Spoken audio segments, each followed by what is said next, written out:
Good evening, everyone. It is 7 o'clock, and I will call this meeting to order. Today is Monday, September 12th, 2022. And if you will stand with me, and we'll ask Mr. Jacobs if you will lead us in the Pledge of Allegiance. I think I got it a little bit backward, but I'll read the other one in a minute.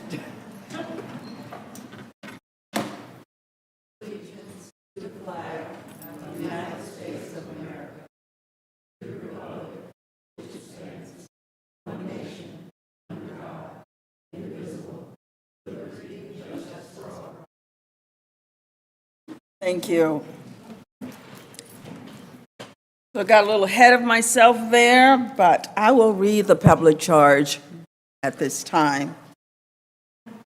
The Board of Commissioners asks its members and citizens to conduct themselves in a respectful, courteous manner, both with the board and fellow citizens.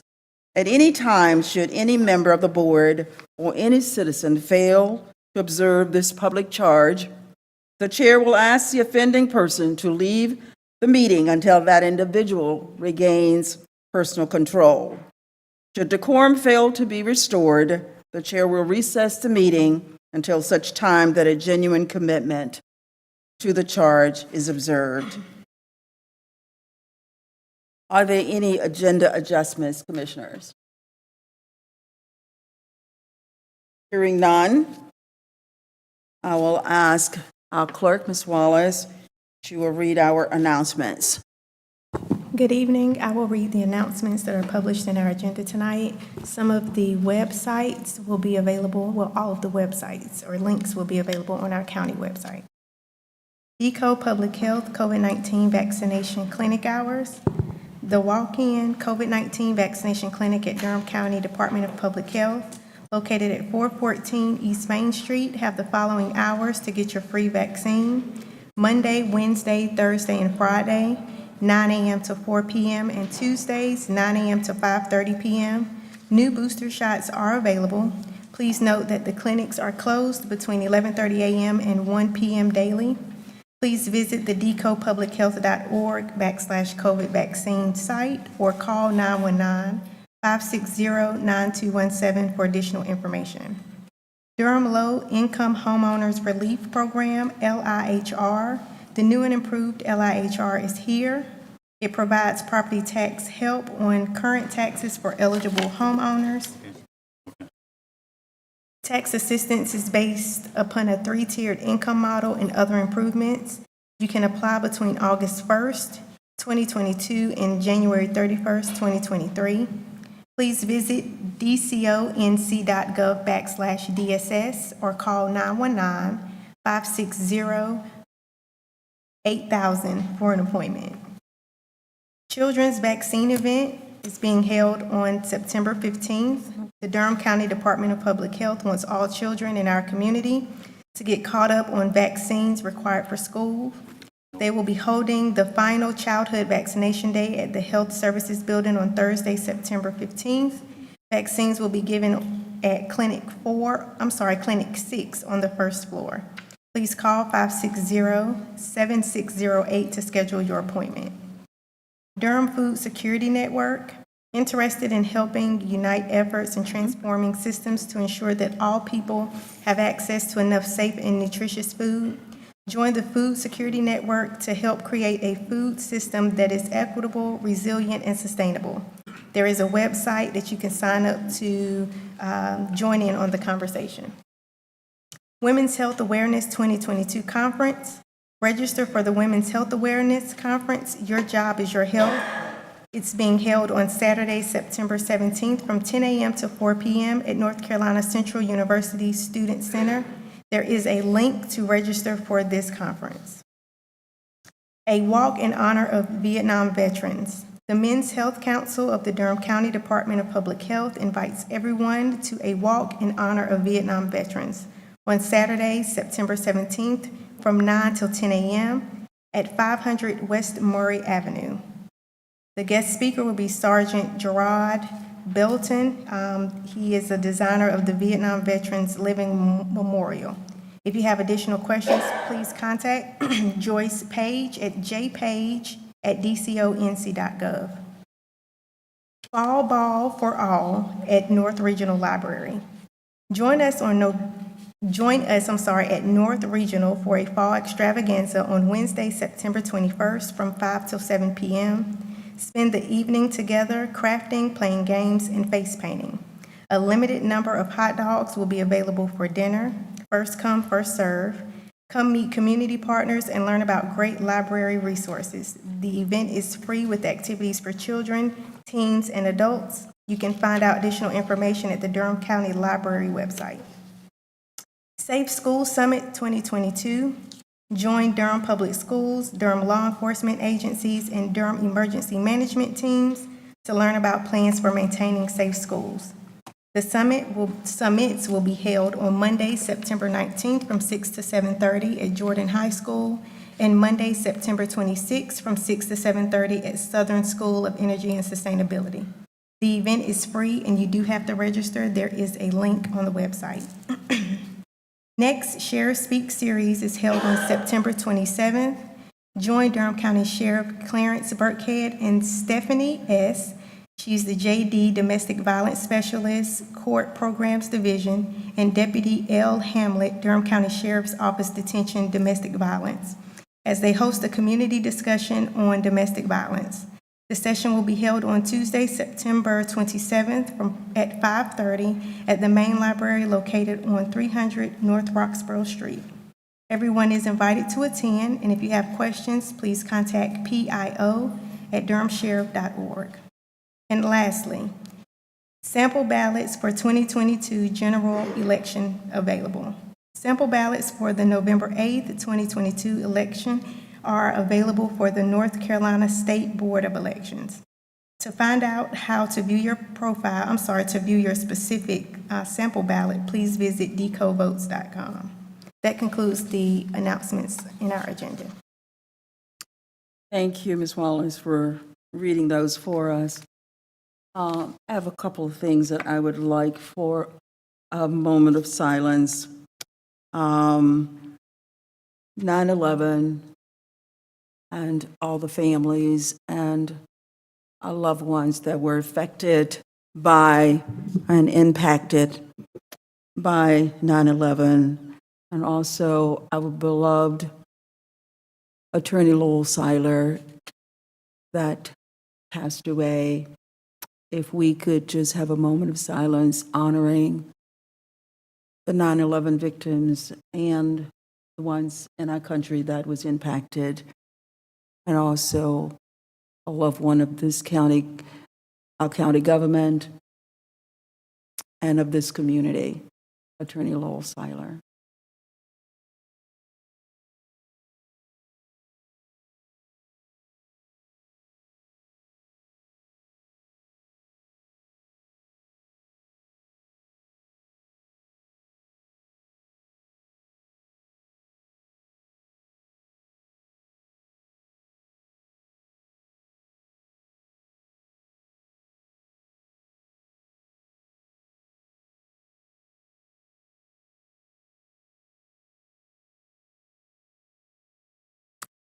Thank you. Are there any other announcements from commissioners? Commissioner Jacobs? Thank you, Madam Chair. Saturday is a really, really busy day in Durham. I know that our announcements can't cover everything, but I did want to mention that there's also a Veterans Stand Down and Resource Fair from 8:30 to 2. That is at the Family Life Center at Greystone Church, 2601 Hillsborough Road. And there will be over 50 different resource providers there for veterans, and lunch will be provided also to participants. I want to remind people it's also Centerfest. There is also a Boys of Color Summit at Lions Park Community Center. that is from 8:30 to 3, and it's also Durham Public Schools is having an assembly day at W.G. Pearson Center from 10:30, I think it's 10:30 a.m. until 2 p.m. So a lot of great things happening in our community on Saturday. Thank you. Anything else? Commissioner Long, welcome. Good to be I back. didn't see you here. Okay, did you have something? No. Okay. If there are no others, we will move on to our minutes.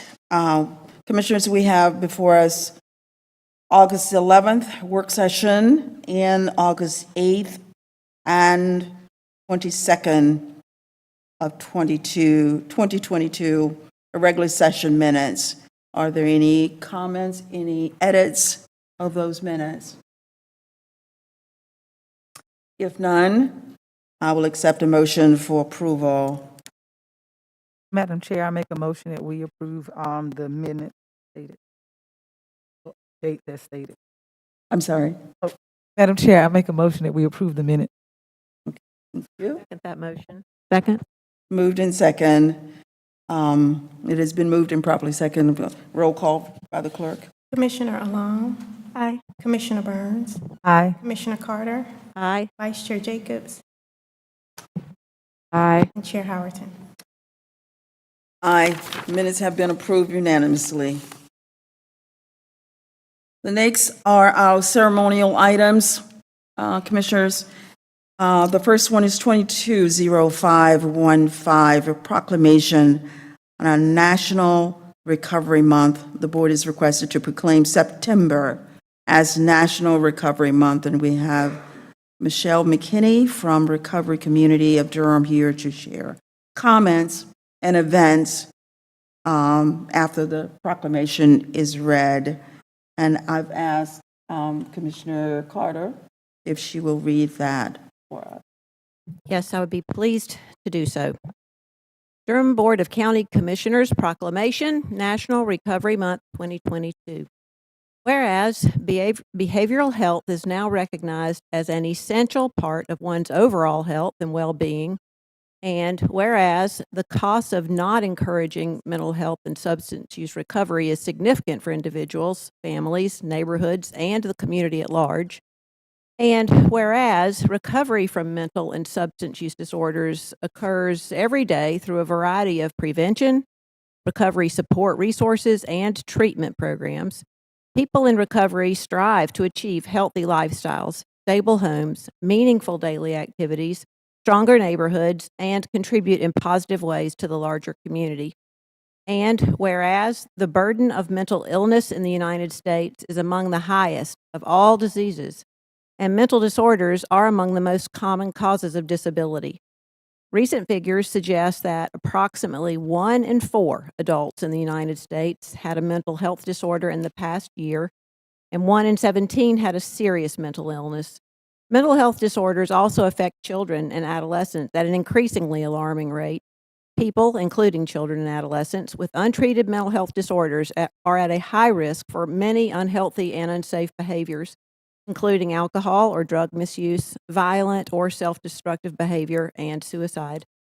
In addition, data from the CDC's National Center for Health Statistics indicate that there were an estimated 100,306 drug overdose deaths in the United States during the 12-month period ending in April 2021, and that overdose deaths from opioids increased to 75,673 in the same period, representing approximately 75% of all overdoses, primarily due to fentanyl. The CDC also notes that fentanyl is now being combined with many other drugs and significantly increases the chance of an accidental overdose. Given these statistics, we must strive to reduce the stigma and shame associated with brain disorders and help individuals, families, and the larger community learn to view them as we would any other medical condition.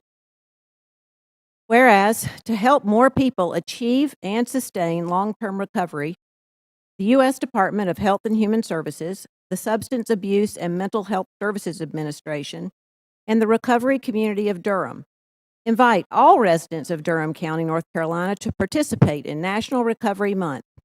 Now, therefore, I, Brenda A. Howerton, on behalf of the Durham Board of County Commissioners, do hereby proclaim the month of September 2022 as National Recovery Month in Durham County, and call upon the people of Durham County to observe this month with appropriate programs, activities, and ceremonies to celebrate people in recovery and those who support them. Everyone's journey is different, but we are all in this together. This is the 12th day of September 2022, and a place for Brenda Howerton's signature. Thank you, Commissioner Carter. And I think Michelle is Ms. McKinney. Thank you very much. My name is Michelle McKinney. I'm Administrator of Recovery Community of Durham and a board member. And this is Larry McGill. He is the chairman. And we also have another board member, Tia McMillan. And I'm going to turn the mic over to the chairman of the board. All right. Good afternoon. Good afternoon. My name is Larry McGill, and I am the chairman of Recovery Community of Durham. Additionally, I am a recovering individual, long-term recovery of 34 years. Yay. So we do recover in Durham. On behalf of the Planning Committee, I would like to thank the commissioners for the proclamation and your ongoing support of recovery in Durham. This year's theme, recovery is for everyone. Every person, every family, every community emphasizes that people in recovery achieve healthy and purposeful lives, stable families, and contribute in positive ways to the larger community. September is National Recovery Month, and we are planning to celebrate the millions of people in recovery from mental and substance use disorder on Friday, September 16th, from 5:30 to 8:30 p.m. at the Durham Central Park. This event is free and open to the public, so it is hoped that everyone who is supportive of recovery will come out and celebrate the fact that people move into recovery every day right here in Durham. We all know someone who needs support, so come celebrate with live music, line dance, information from local providers, children activities, and inspiring speakers who will reaffirm that through a multitude of pathways, people can and do recover, and we need to celebrate their success. And of course, all of you are invited to attend. Once again, we want to say thank you, and we accept your proclamation. Thank you very much.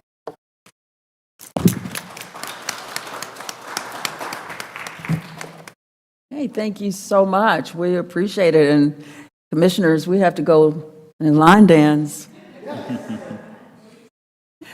Well, congratulations for being in recovery such a long time. I mean, that is amazing. Thank you for the work that you're doing here. Because when you are in recovery, you just show an example to others that they can do it. So thank you. Commissioners, comments? Anyone? Commissioner Jacobs? I just want to say thank you all to you and everyone who is a part of the recovery community, because it truly is a community.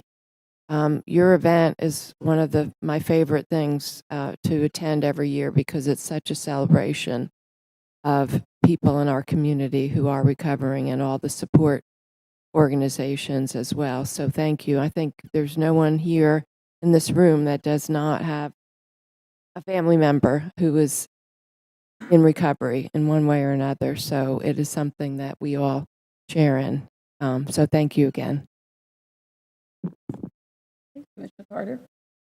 Yes, I also would like to lift up, as part of, this proclamation and as part of National Recovery Month, all the people that are recovering, but also all of their family members that are supporting them, and all of our medical treatment providers, our addiction specialists, medicine specialists in this community that provide medication for these diseases, our peer support specialists, the people who are reducing harm, the Harm Reduction Coalition, and others that do that very important work.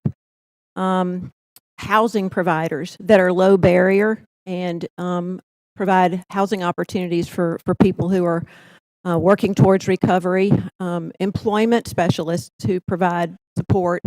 So there's a number of support mechanisms, everything from actual medical treatment to more sort of social supports, and they're all very, very important to these courageous individuals who are going along the long, challenging road to recovery. And I just wanted to add that to the words of this proclamation. Okay. Thank you again. Commissioner Burns? If anybody, one, thank you, and thank you for being an example for our community. I will take this off. I guess some people can't hear me. I wanted to at least highlight Gudrun. I'm about to give you a shout out. Anybody, if you did not have the opportunity to come to our work session this week, because clearly some of y'all went. It was only a few people here. But one of the things that we went over, many of you all have watched the news, and you know that there's an opioid settlement.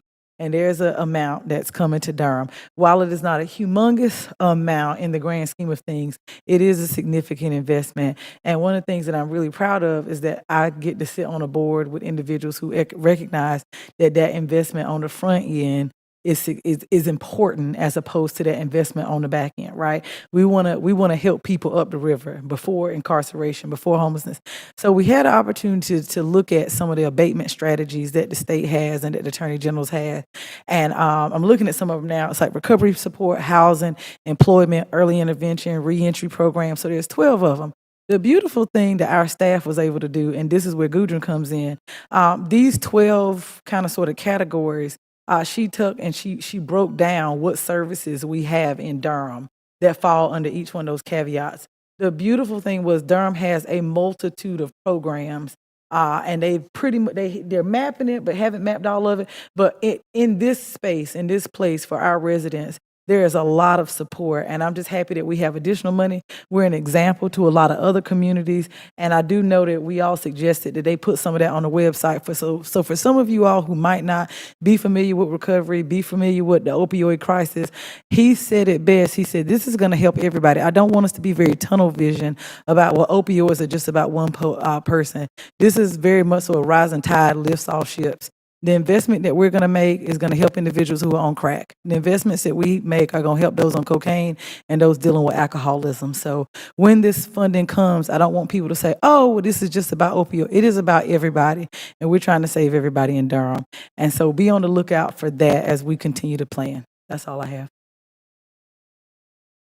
Okay, anything else? All right. This next proclamation is really dear to all of our hearts. 220516, a resolution supporting Operation Greenlight for veterans. The board is requested to adopt the resolution in support of Operation Greenlight, and this is a National Association of Counties and National Association of County Veteran Service Officers invite the nation's 3,069 counties, parishes, and boroughs to join Operation Greenlight and light our buildings and homes green from November 7th through the 13th. And we will be participating in that from the county. And I've asked Commissioner Jacobs if she would read this resolution for us.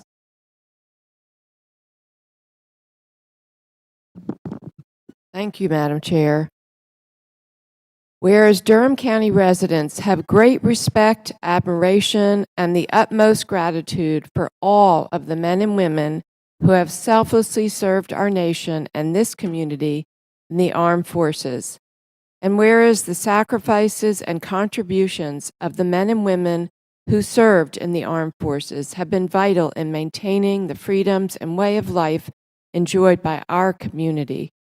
And whereas Durham County seeks to honor these individuals who have paid the high price for freedom by placing themselves in harm's way for the good of all.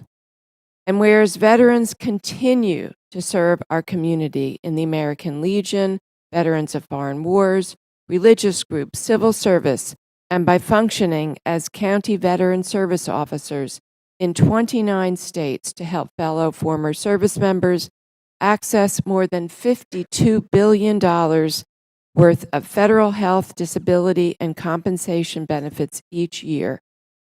And whereas approximately 200,000 service members transition to civilian communities annually, and whereas an estimated 20% increase of service members will transition to civilian life in the near future, and whereas studies reveal that 44 to 72% of service members experience high levels of stress during transition from military to civilian life, and whereas active military service members transitioning from military service are at a high risk for suicide during their first year following military service, and whereas the National Association of Counties, NACO, encourages all counties, parishes, and boroughs to recognize Operation Green Light for veterans, whereas Durham County appreciates the sacrifices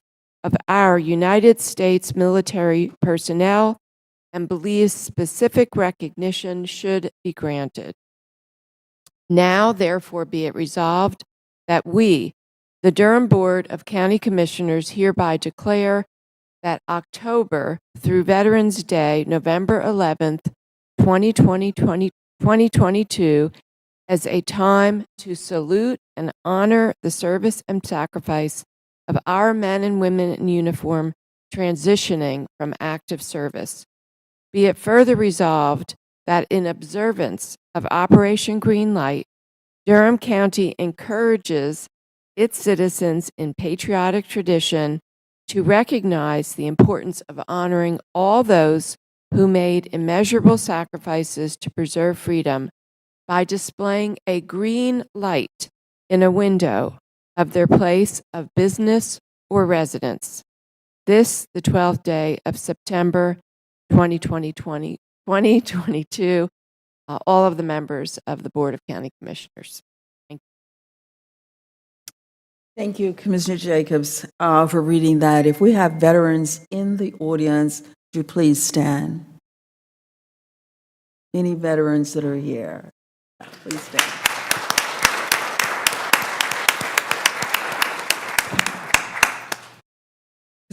This is something we should always do, is honor our veterans, and that is what this is about across the country.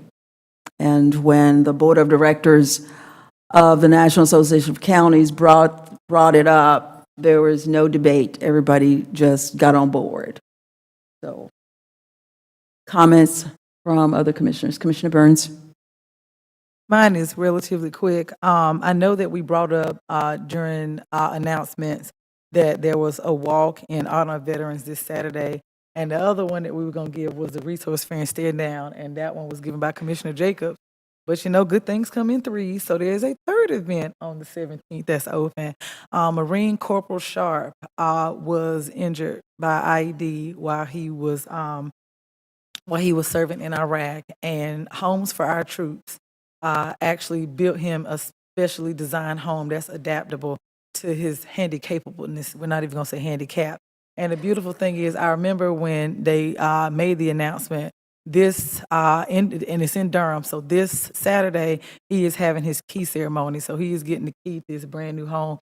This event that's open to the public. So congratulations to him and his family. And as we light these green lights, recognize that everybody does not always come back whole. We have a great veteran services department here. So please be open to reaching out and asking them for resources and seeing how you can also be supportive. It's not always a house that somebody needs. It might be a listening ear.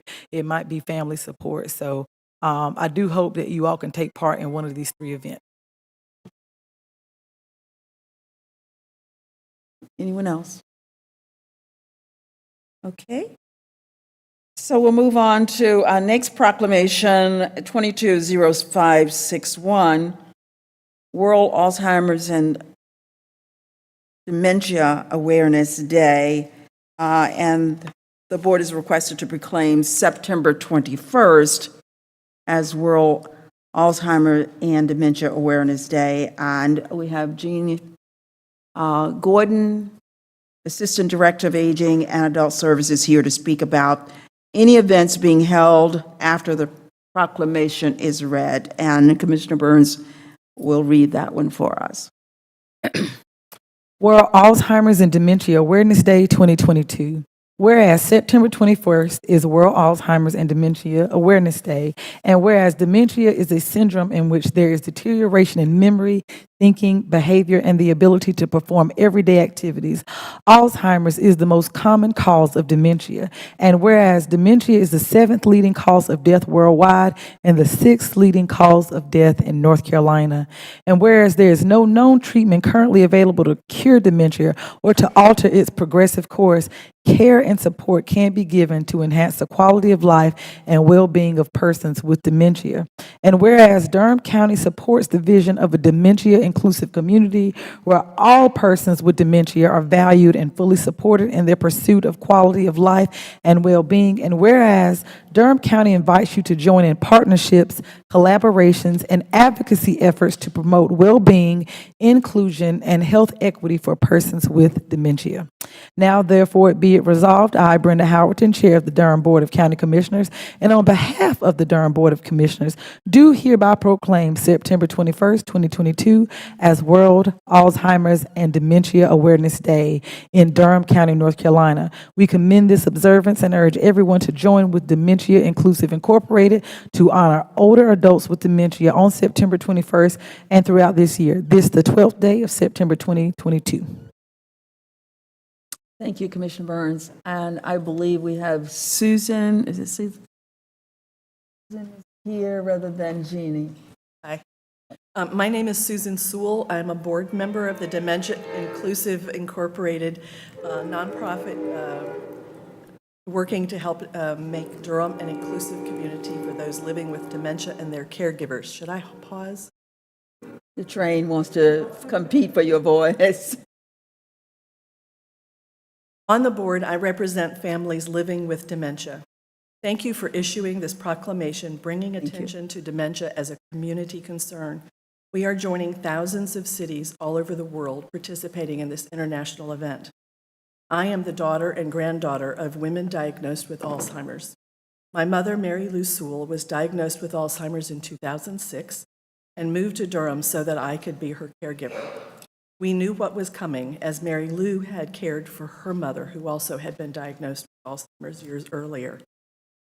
As Mary Lou's dementia progressed and she could no longer attend events alone, I also became her aide. We went on the bus together to Duke women's basketball, for instance. Mary Lou played basketball in high school and college, so she was familiar with the game, but eventually she stopped remembering which basketball team she should be cheering for. So she cheered for any and every great play. I could see that she got some funny looks at first, but she didn't notice. And the folks around us eventually got used to it. And some even started helping me care for her as it progressed. Years later, when I came to the games on my own, several people approached me and shared that they missed having her cheer for those great plays. They had grown to appreciate it. I shared that she loved going to the games, and their support for us helped us to attend for longer. And they gave me memories to cherish. Being a dementia-inclusive community benefits all. Thank you. Thank you. Any comments from commissioners?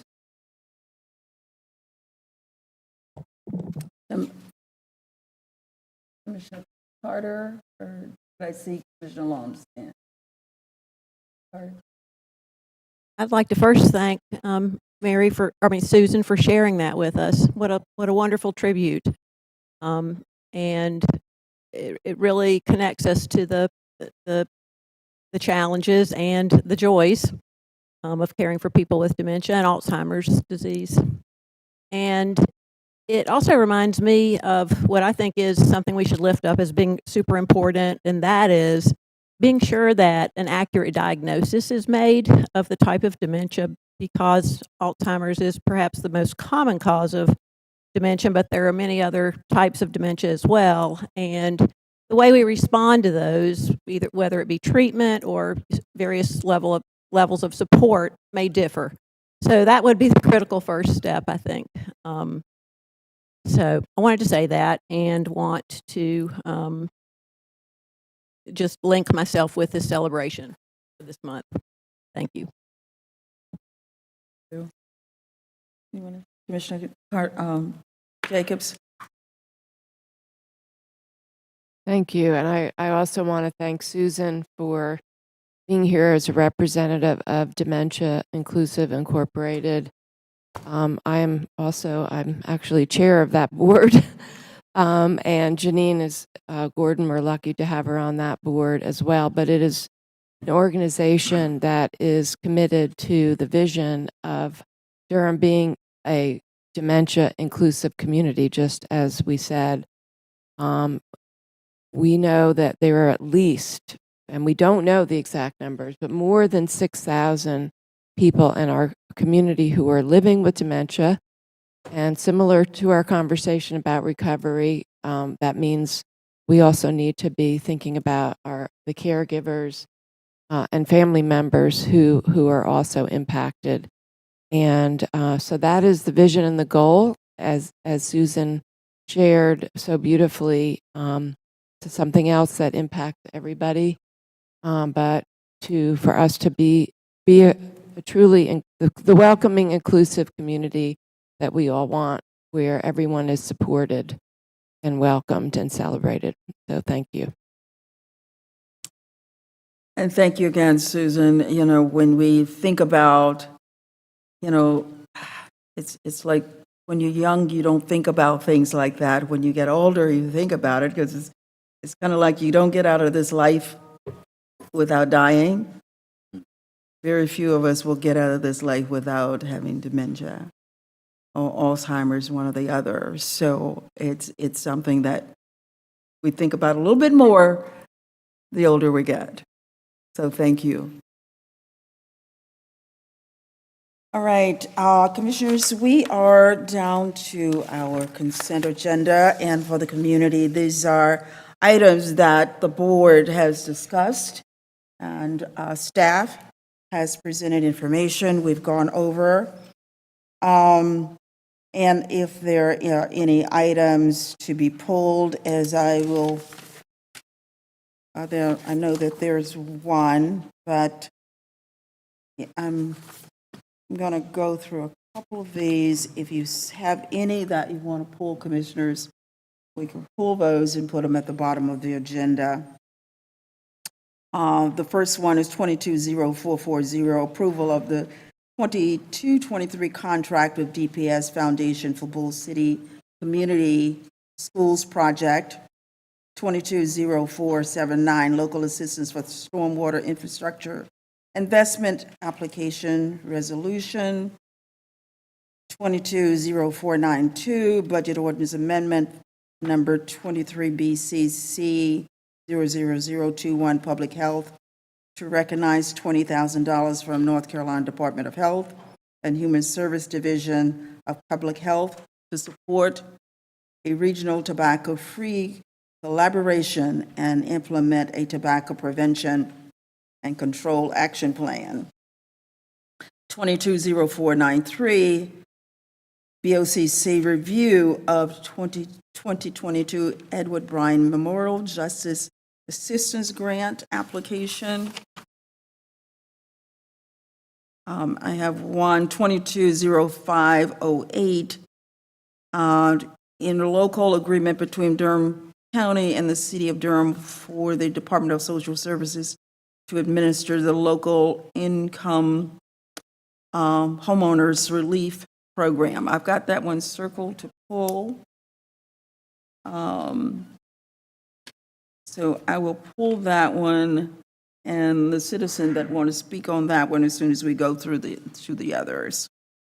220509, Durham County Sheriff's Office contract approval with Telcom in the amount of $158,866 for the Telcom an AV project at the detention center. And then we have 220510, Board of Elections Temporary Agency Amendment Contract Approval. And see, we've got so many of these that we've got, I'm not going to read through the rest of these, they're all online. If citizens want any more information on them,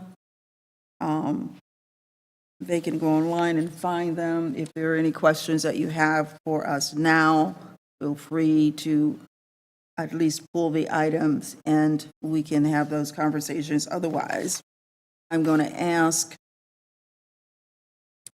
for a motion to approve all of our consent items except for 220508. Madam Chair, I make a motion that we approve the consent items except for 22508. Did somebody do a second? Second. Okay. It's been motion and second to approve all of the consent items except for 220508. Clerk. Commissioner Long. Commissioner Burns. Aye. Commissioner Carter. Vice Chair Jacobs. Aye. Chair Howerton. Aye. The consent agenda has been approved except for 220508. All right. So that one is placed at the end of our agenda. Commissioner, Chair Howerton, can I highlight something? Do you mind? It'll be quick. I'm sorry. Can I highlight something? It'll take 30 seconds. Sure. Thank you. I don't know if anybody noticed, Chair Howerton, excuse me, is exactly right. There are a lot of significant investments in this document, throughout our community. Thank you to the Public Health Board for approving the one about tobacco cessation. I see one of them. How you doing, Dr. McDougall? I did want to highlight, I'd highlighted this on Monday for our work session, but during our regular session, if I'm not mistaken, somebody correct me if I'm wrong, this is the first time we have had Murray Massenburg Elementary School on our regular session. For those of you all who don't know, Betty Massenburg was the first Black woman to be a principal in the city of Durham, and Polly Murray was a legal scholar, author, and feminist whose winning strategies helped desegregate public schools and push for women's rights during the civil rights movement. And so we now have a school named after those two very extraordinary women. And as you all can see, we're investing funding in those schools along with a plethora of other things. So I second what my chair said. Please go back and look at some of the really great things that we do get to discuss in our work session that we might not get to do here, because there's some great stuff in here.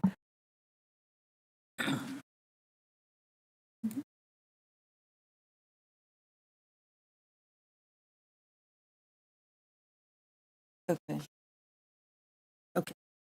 Thank you. All right. Any other comments? All right, we're going to move to our public hearing at this point. 220539 is a public hearing, consolidated item, Mason Farms major special use permit and major site plan. So the board is requested to approve a major special use permit for a community wastewater system for the Mason Farms Conservation Subdivision pursuant to Unified Development Ordinance 12.7.1C and to approve the major site plan for Mason Farms pursuant to UDO 3.7.3B. And we have Cole Ringer, planner here to present this item. Good evening. I'm Cole Ringer, representing the Planning Department. Before we begin, planning staff requests that all agenda materials submitted for the public hearing be made part of the public record with any necessary corrections as noted. Before we begin, I'd just like to remind the board that this is a quasi-judicial hearing, which means all testimony must be evidentiary and must be expert first-person testimony. Request for a major special use permit M220001 and a major site plan D2100325 have been received from Thomas Perdue and Mcconnell Associates. These cases propose the use of a community water and wastewater system for a proposed 142 lot subdivision with 141 single family units. This conservation subdivision is permitted by right, but the use of a community wastewater system requires a major special use permit per UDO section 12.7.1C. The 287.723 acre site is zoned rural residential and is in the rural residential development tier. Is zoned rural residential and is in the rural development tier. The property is currently vacant, but current aerials show a wastewater system on part of the site. The remaining wastewater system is no longer in operation. This project will restore and expand on the previous system. The wastewater system is located on the east side of Preston Avenue Road. There is an associated major site plan, case D210035, pending approval from the board. If this MSUP request is approved for Unified Development Ordinance Section 12.C.1, in the county's jurisdiction, the community system designed to serve more than one use independent of public sewers may be approved through the issue of a major special use permit, provided that several requirements are met. The requirements have been met or will be met prior to the issuance of certificate of occupancy. When a site plan is associated with a major special use permit, that site plan shall be considered a major site plan, which requires governing body approval. If the Board of Commissioners approves a major special use permit, then the board should also consider the approval of associated major site plan, case D2100325. The site plan item does not require a public hearing, but it does require a separate vote for approval.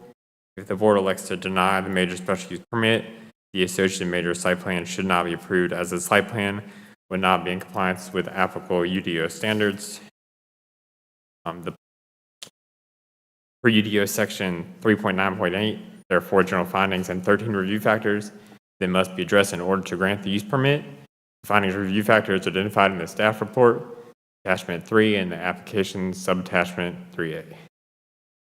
The 4 general findings that the proposed use is in harmony with the area and not substantially injurious to the value of the property in the general vicinity, in conformance with all special requirements applicable to the use, will not adversely affect the health or safety of the public, and will adequately address the review factors identified below. The 13 review factors that must be addressed are circulation, parking and loading, service interests in areas, lighting, signs, utilities, open spaces, environmental protection, screening, buffering, and landscaping, effect on adjacent property, compatibility, consistent with policy, and any other factor. Staff has analyzed the application and finds that all the above ordinance compliance based on the site plan and major special use permit application submitted. However, the applicant must show how the proposed community wastewater system does not adversely affect the property in regards to value, noise, odor, and traffic, and is compatible with the property in this area. Staff does not anticipate noise will be created by a wastewater system because most of it's underground. Regarding traffic, the proposed water system does not require a traffic impact analysis due to the number of vehicular peak hour trips anticipated in and to out of the site related to the use, and odor is not anticipated to be generated from this use as the wastewater system will be underground. The applicant must demonstrate how the use is compatible with the nearby properties. The proposed waste item will serve the proposed conservation subdivision as well as both the single residential lots surrounding it. The applicant must provide evidence to demonstrate that the finding review factors are being met. If the governing body fails to find conformance with the conditions and factors listed, the proposed permit must be denied. However, if the applicant provides evidence that demonstrates the findings of review factors are being met, the governing body must approve the use permit. Planning staff will make a recommendation for the use prior to vote with public hearing. Staff is available for any questions related to the permit request. Any questions?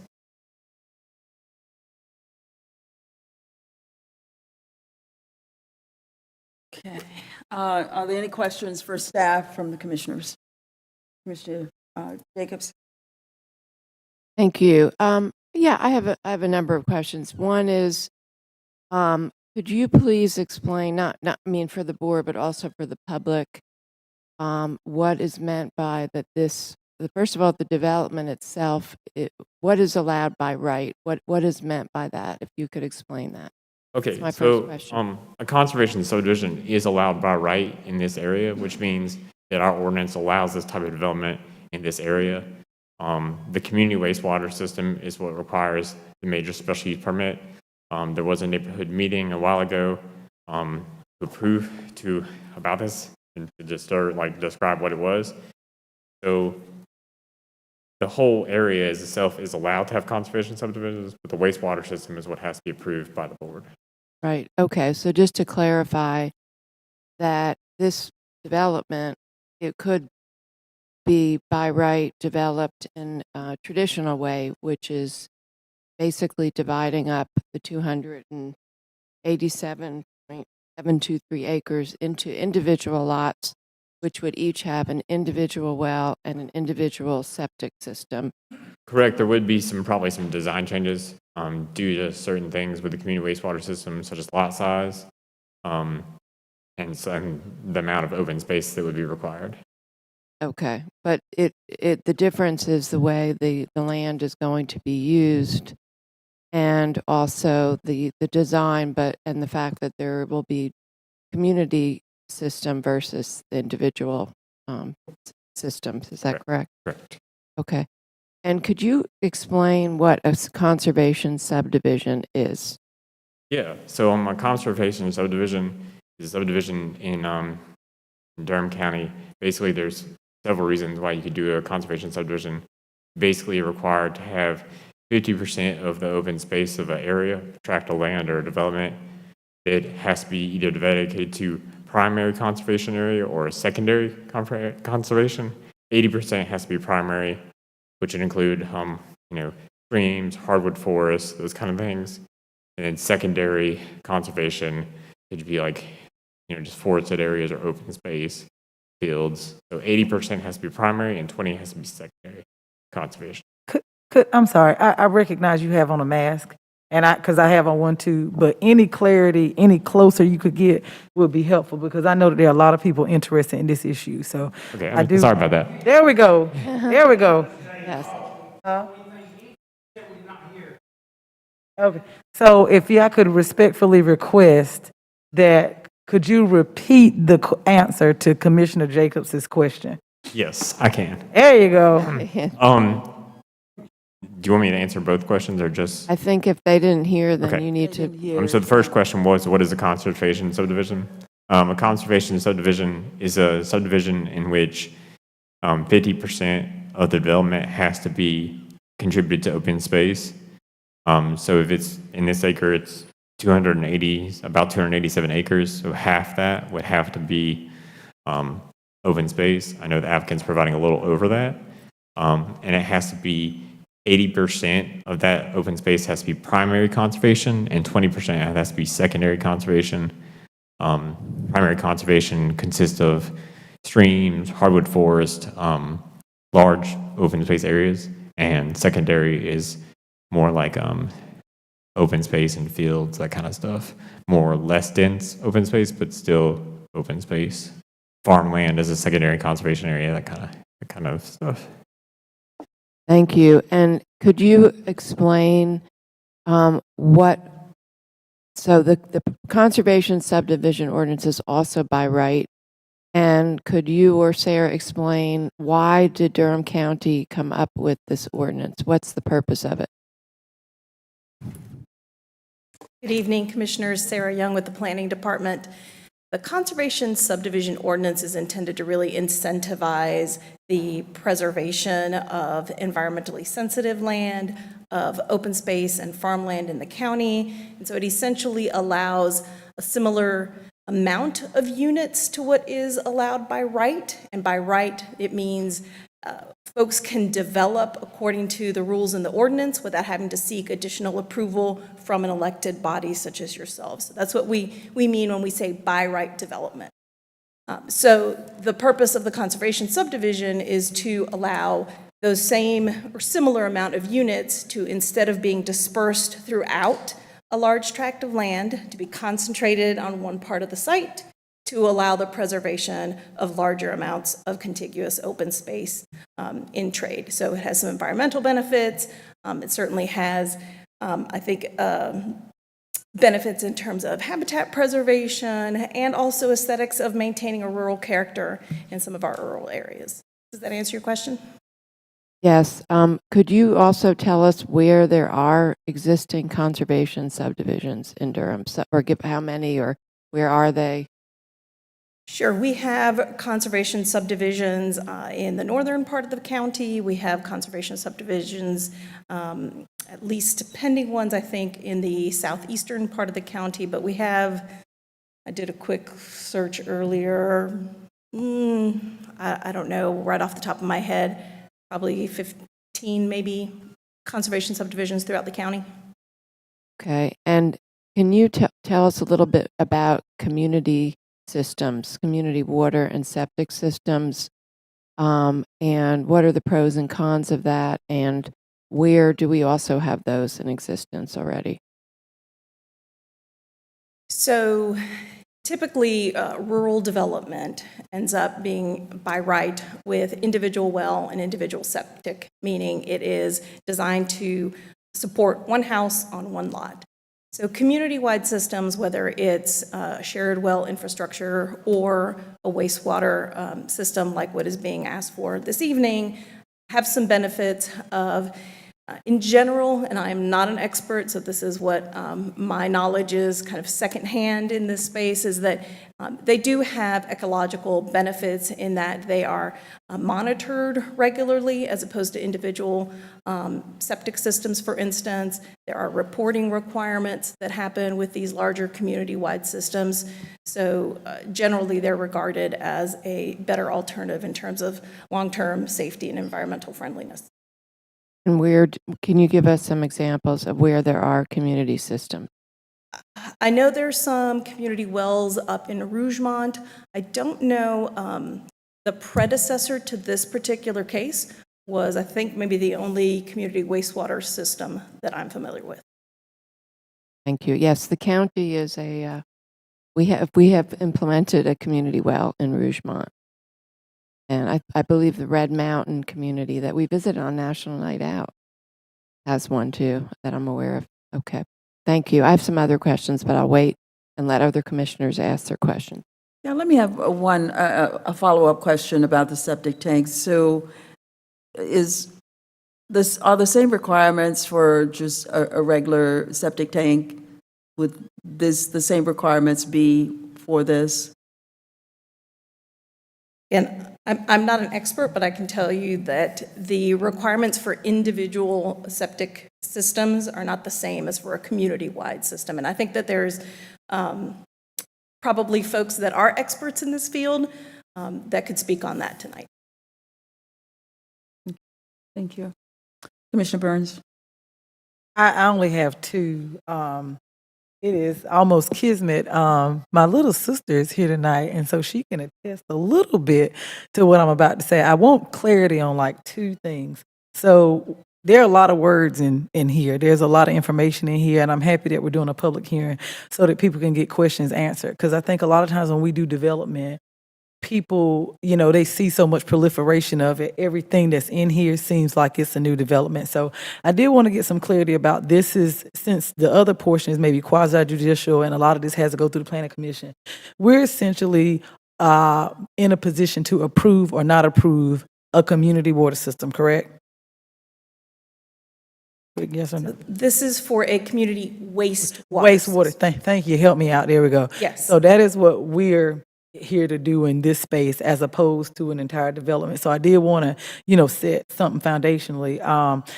We have done these before. I think I'm in somewhat of agreement with Commissioner Jacobs that there is one in Rougemont, there was one in Red Mountain. And help me clarify this. So, and this is where my baby sister comes in. So there were only, in the 90s, in the early 2000s, there were only 2 black well contractors in the state. One of them was my daddy.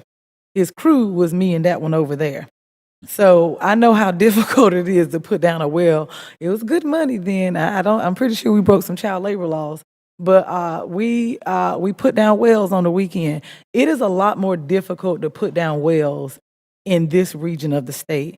So my assumption is, and help me drive down this street, in the event we did not pass this, would this put the burden on the homeowner to have to put down their own well and septic systems, as opposed to us passing this, and then we would be the ones that would put down the wastewater system so they don't have to do it individually? Is that correct? So the proposal is, would not involve the county. Right. The proposal is a private wastewater system. Right. Thank you for clarifying that. Yep. And if this were not to be approved, then the project would likely have to be redesigned to accommodate individual well and septic throughout the project.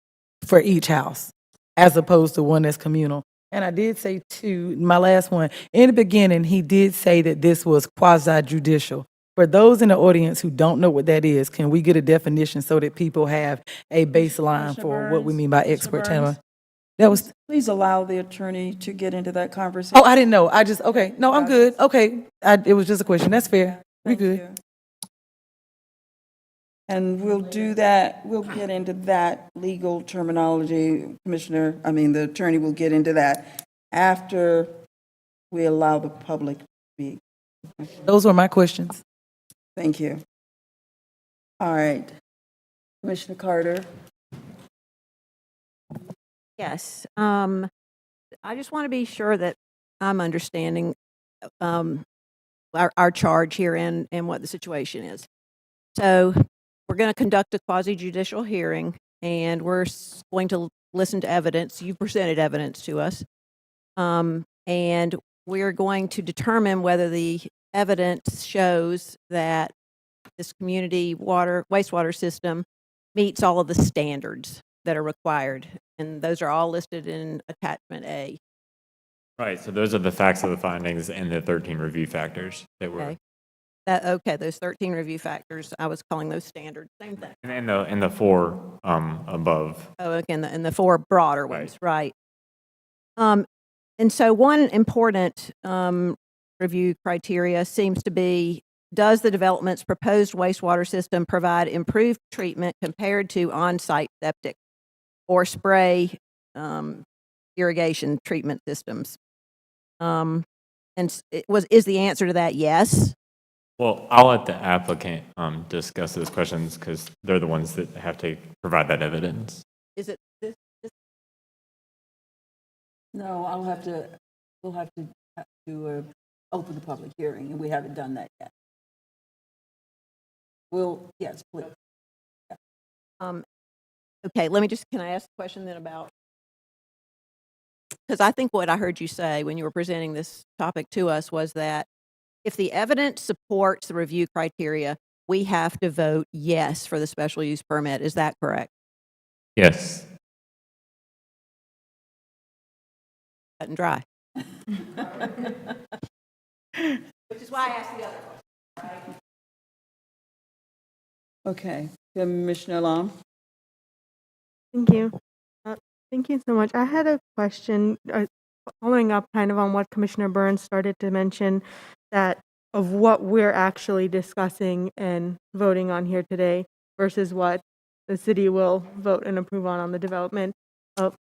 So I understand what you're asking, but there's a process that we have to go through, and then you can ask the attorney your questions. There are just a couple of things processes we need to go. Maybe, Sarah, you want to answer her? Yeah, I just wanted to clarify, this is a county project in county jurisdiction. The city is not involved with this project in any way, shape, or fashion. So the outcome of this lies with this hearing today, and pending that outcome, whatever may come forward, whether it's the project being built or the project being redesigned, but the city is not involved. This is county-only jurisdiction. Thank you.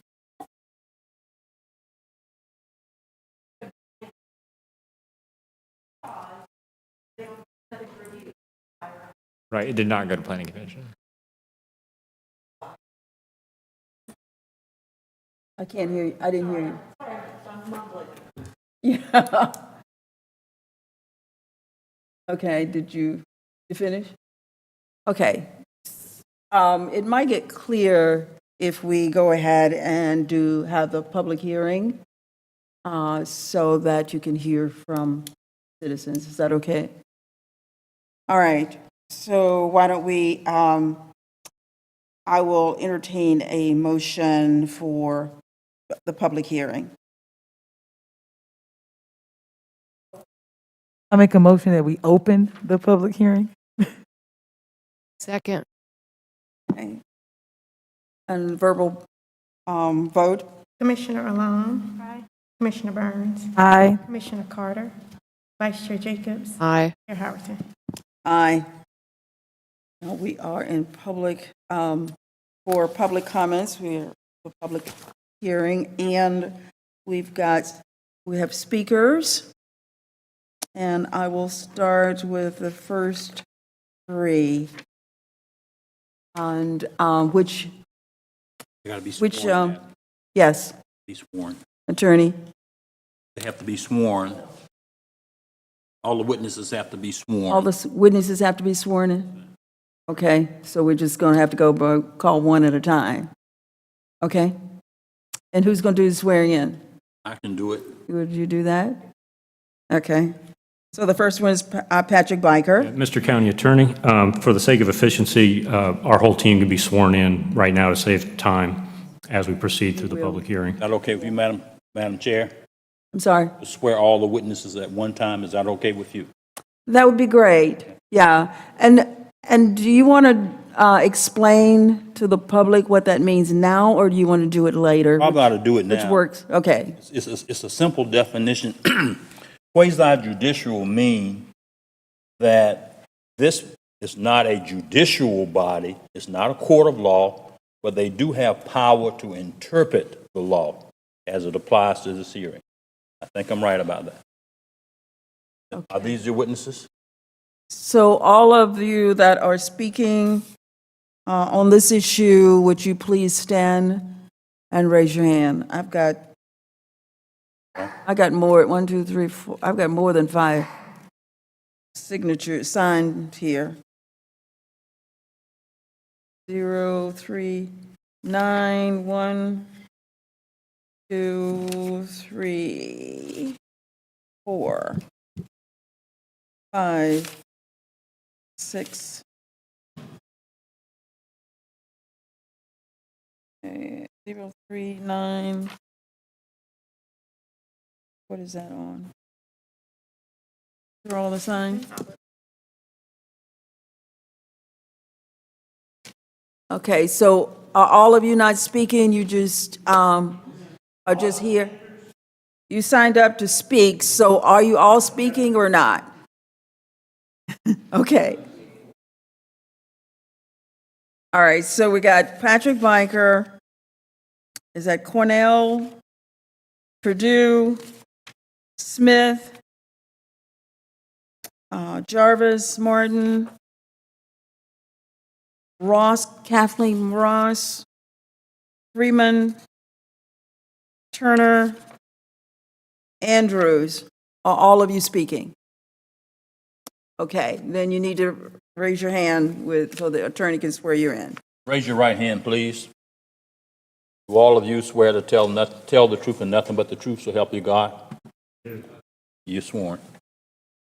Okay, and the first speaker is Patrick, and the next one is McNeil.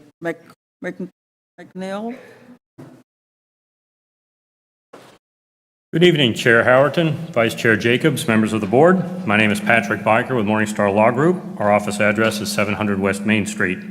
I'm here tonight on behalf of our client, III Capital Management, to present evidence in support of our applications for a major special use permit for a community wastewater system and also the major site plan. These entitlements are pursuant to sections 3.9.8 and 12.7 of the UDO. As noted in the staff report, a major special use permit is required for such wastewater systems in conservation subdivisions. I'd like to give you a brief background on this project. Mason Farms is an approximately 288 acre conservation subdivision in the rural residential zoning district of northern Durham County. All of the proposed homes will be on the west side of Highway 501 and on the south side of Preston Andrews Road. It is important to note at the outset that approximately 150 acres will be preserved as permanent open space to preserve our environment in northern Durham.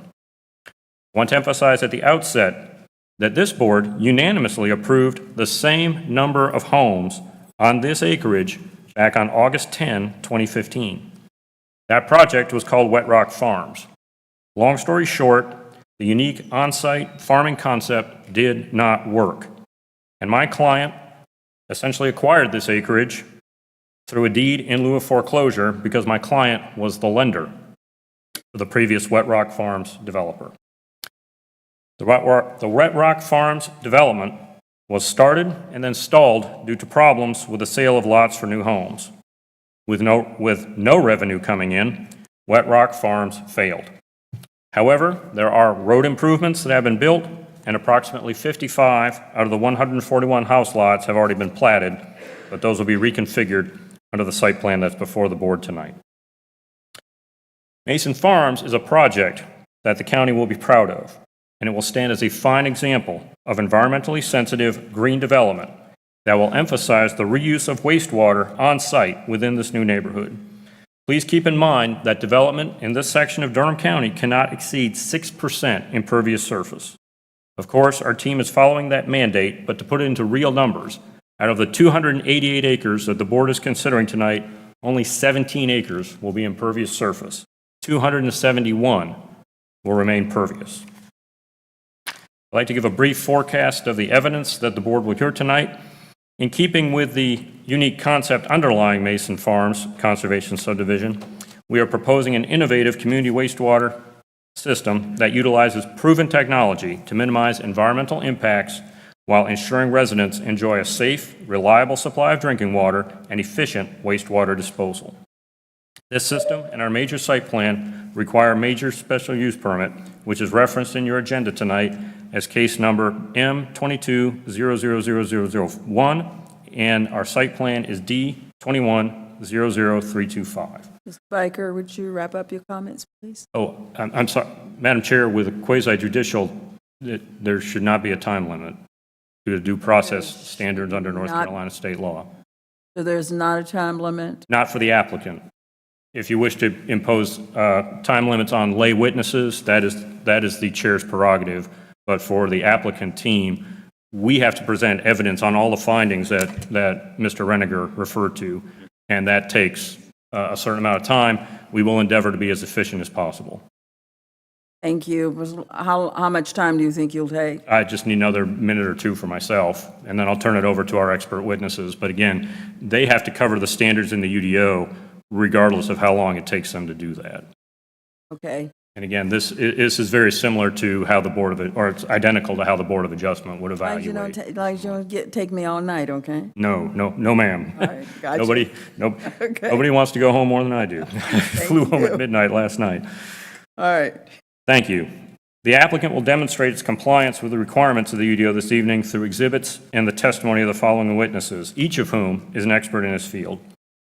Our first witness will be Mr. Gary Mcconnell, and he's been assisted in this case by Mr. David Barkle.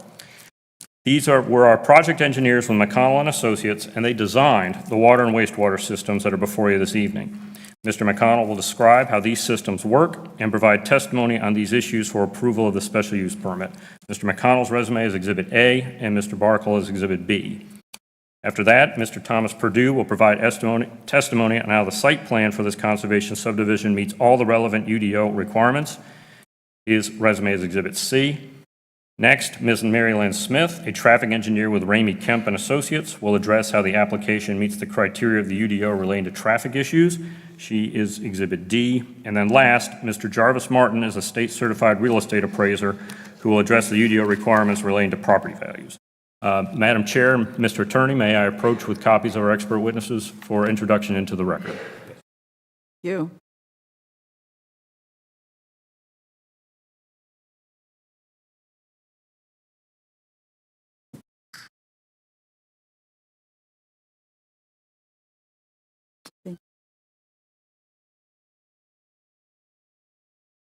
Yes.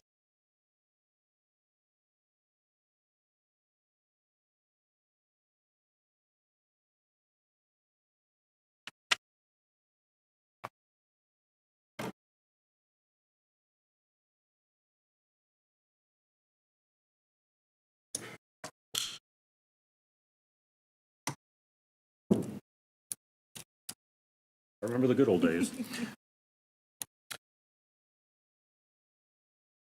Madam Chair, members of the board, we've handed up Exhibits A through E, which are our expert witness resumes, to demonstrate that each of the witnesses you're hearing from today is providing testimony that is expert witness under state law.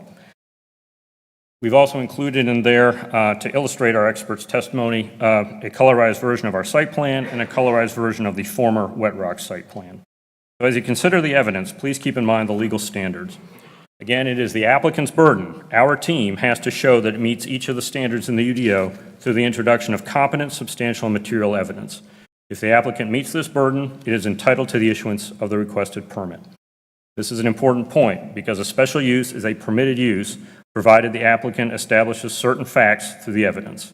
If it does, then the applicant is entitled to the requested permit.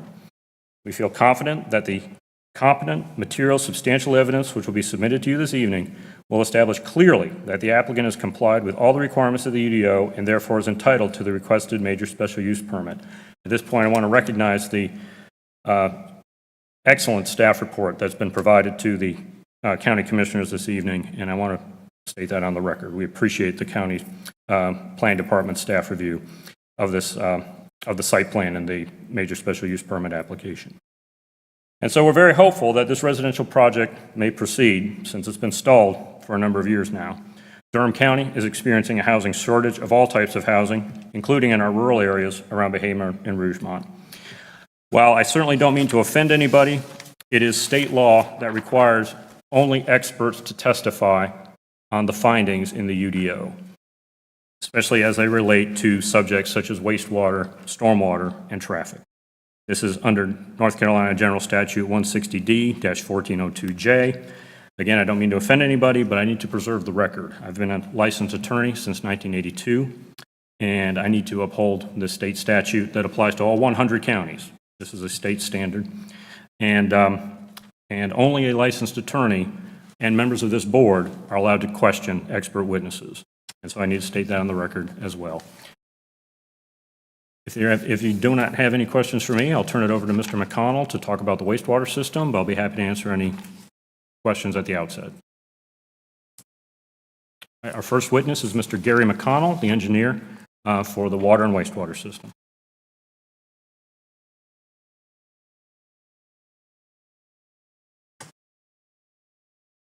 I'd like to thank you for having me here tonight. First, I'd like to say one thing, that it's been a great honor to be involved in this project. My name's Gary Scott Mcconnell. I'm president of Mcconnell and Associates, which is located at 501 Cascade Point in Cary, North Carolina.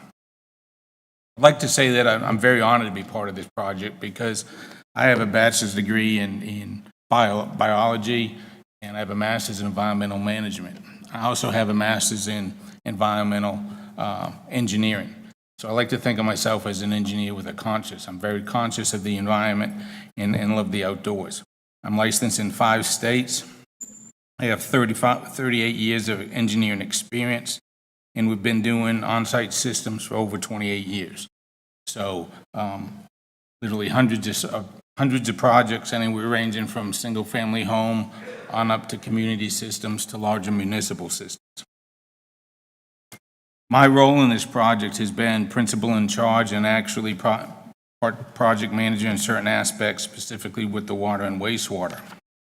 I'm here to go over some of the details and answer any questions you have regarding the wastewater and the water systems.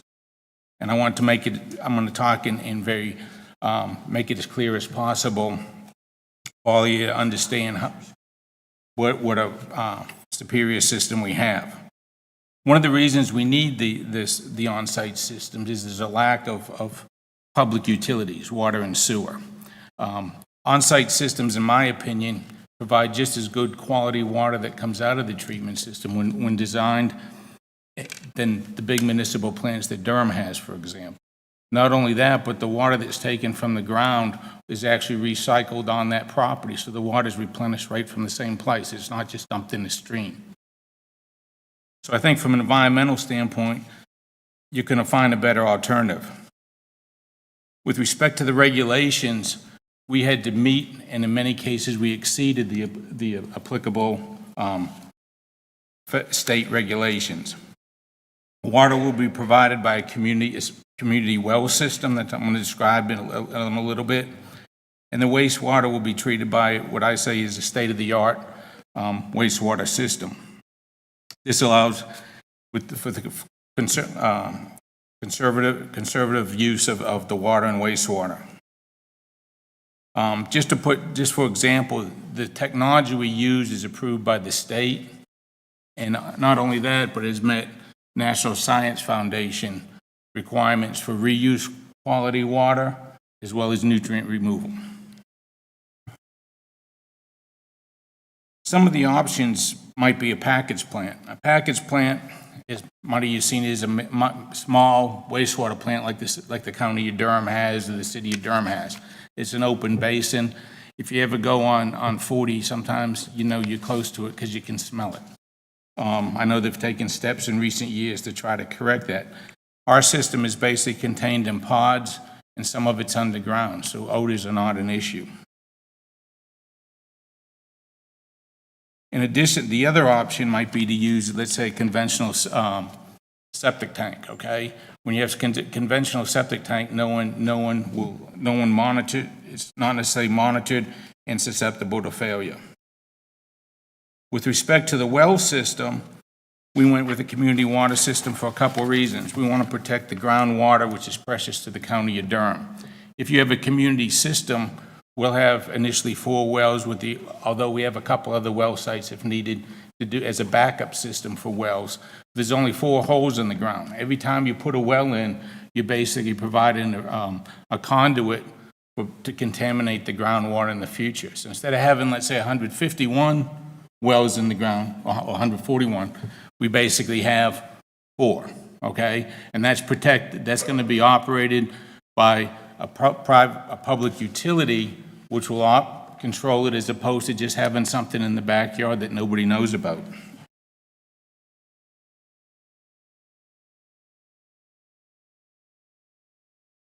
Okay, I want to touch base on the community well and what we're doing here.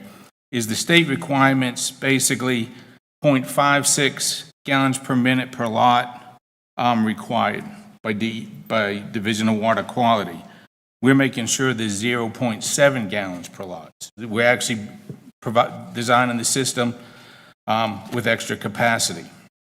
We also have to meet certain pressure requirements as if it was a public system, which is 40 psi. Again, there's 4 wells with community well house. Water will be treated to state standards and distributed throughout lines to each unit from a pressurized storage tank. So there will not be any elevated tanks for aesthetic purposes. It'll keep that natural, you see the natural environmental look with the wooded area.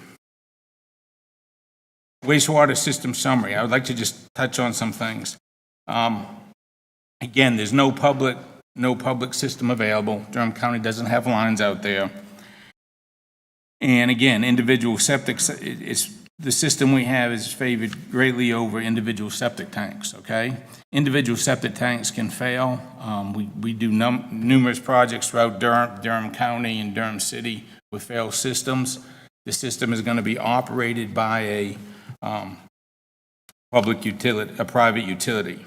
And again, I don't think that when you look at septic tanks, the conventional septic tank, just for those that you may not be aware of it, basically it's a tank with a baffle in it. Solids settle to the bottom, grease floats to the top, and out comes gray water. That gray water then percolates, it goes out into a drain field typically. What we're doing is with our treatment, we're collecting the wastewater in tanks, having a pressurized system to bring it to the treatment center. In the treatment center, there's polystyrene beads, these pods. It's like a bean bag. And the bacteria grow on the beads, or the beans, and as the water sprays over it, they take up all the pollutants and nutrients. okay? Then it's recycled numerous times to get very clean water. The advantage of that, the water that we're putting out back into the environment has been certified to meet reuse, according to NSF, reuse standards, which is the highest quality they have for on-site systems. So instead of just putting dirty water in the ground, we're putting up a high-quality water. If I were to have, I should have brought one, but if I took up 2 beakers of drinking water and the reuse water, you'd see that it's virtually the same. The other advantage we have is we're not going to put it deep in the ground. We're putting it shallow in drip lines, okay, drip irrigation. The advantage of that, we can put that in grassed areas. It's 6 inches below the ground. So whenever you go by in the summer, you're going to see nice green, lush vegetation. It's been fairly dry. Lately, it's fairly, the grass is brown. The other, we're also irrigating some areas in wooded areas. Because it's in that top 6 inches of the soil, it allows the trees, the grass, and other vegetation to take up not only the water, but any micronutrients that are there. Much better, obviously, than a septic tank.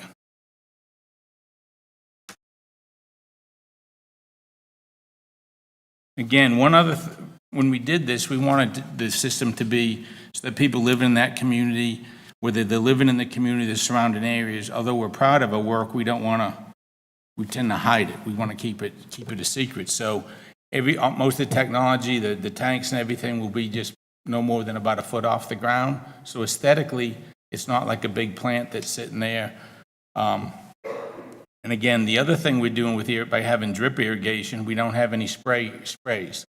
So the average person, if they're out walking nearby, is not going to be hit with spray water. Although I do have some reuse systems that have pop-up sprays on individual homes because they couldn't have a regular septic system. Excuse me, what do you mean spray? Spray irrigation, if you've ever seen, we've done other systems where there's actually maybe a fixed pivot with a large sprinkler head that like a rotor. Yeah. That's one type. Another type is sometimes if you go by, let's say, maybe some of the landscaped areas around some of these buildings, if you go in certain times, they pop up and they spray the grass. Okay. So the advantage is you're not going to have people walking by, there's no spray, it's irrigating, everything's below ground. Again, because everything's below ground, there's no runoff. There's going to be no contamination to the river or any of the drainage areas. The access and maintenance, we feel that it's minimal to the properties. Instead of trying to manage 141 septic tanks, there's one system that's going to be managed basically by a private utility, which is also regulated by the state. So there's assurance that people are going to take care of this system, unlike individual home wells or individual septic tanks.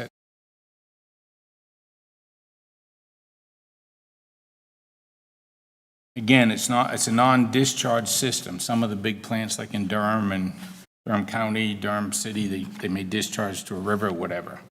That's not putting the water right back where it comes from. The other question comes up where it's a rural area, as with anything, there can always be power outages. The system is designed so that in the event of a emergency power generators will be available. So both for the collection and the treatment system. So if we were to have a hurricane or something like that can happen every so many years, we can be assured that it'll be maintain its function. And again, I think the system's we've been designing around this technology for the last 20 years, over 20 years. It's very, very robust, and we can't think of a better system to have for an area like this. And again, we're honored to be part of it. We got the wastewater permit and the well permit approval. Maintenance will be, again, by a licensed operator. That's a requirement, unlike individual homes. And basically, permits are in order. We feel that we meet all the requirements of a conservation subdivision. Again, I love the outdoors. I love the environment. To me, this is I'm proud to be part of this project and all, to maintain this stream, to maintain some of the wooded areas. If you were to go by to keep the development, people can live in a smaller part of it, of the total development, and still have the ruralness. When you go by, it's going to be unique, and I think it's going to be a good project, and I think that I'm confident that the county is going to be very, very pleased with this, and in the future use it as an example. Again, one of the requirements is that the developer or client provide a performance bond. So once we get the permit, we'll make sure that everything gets installed.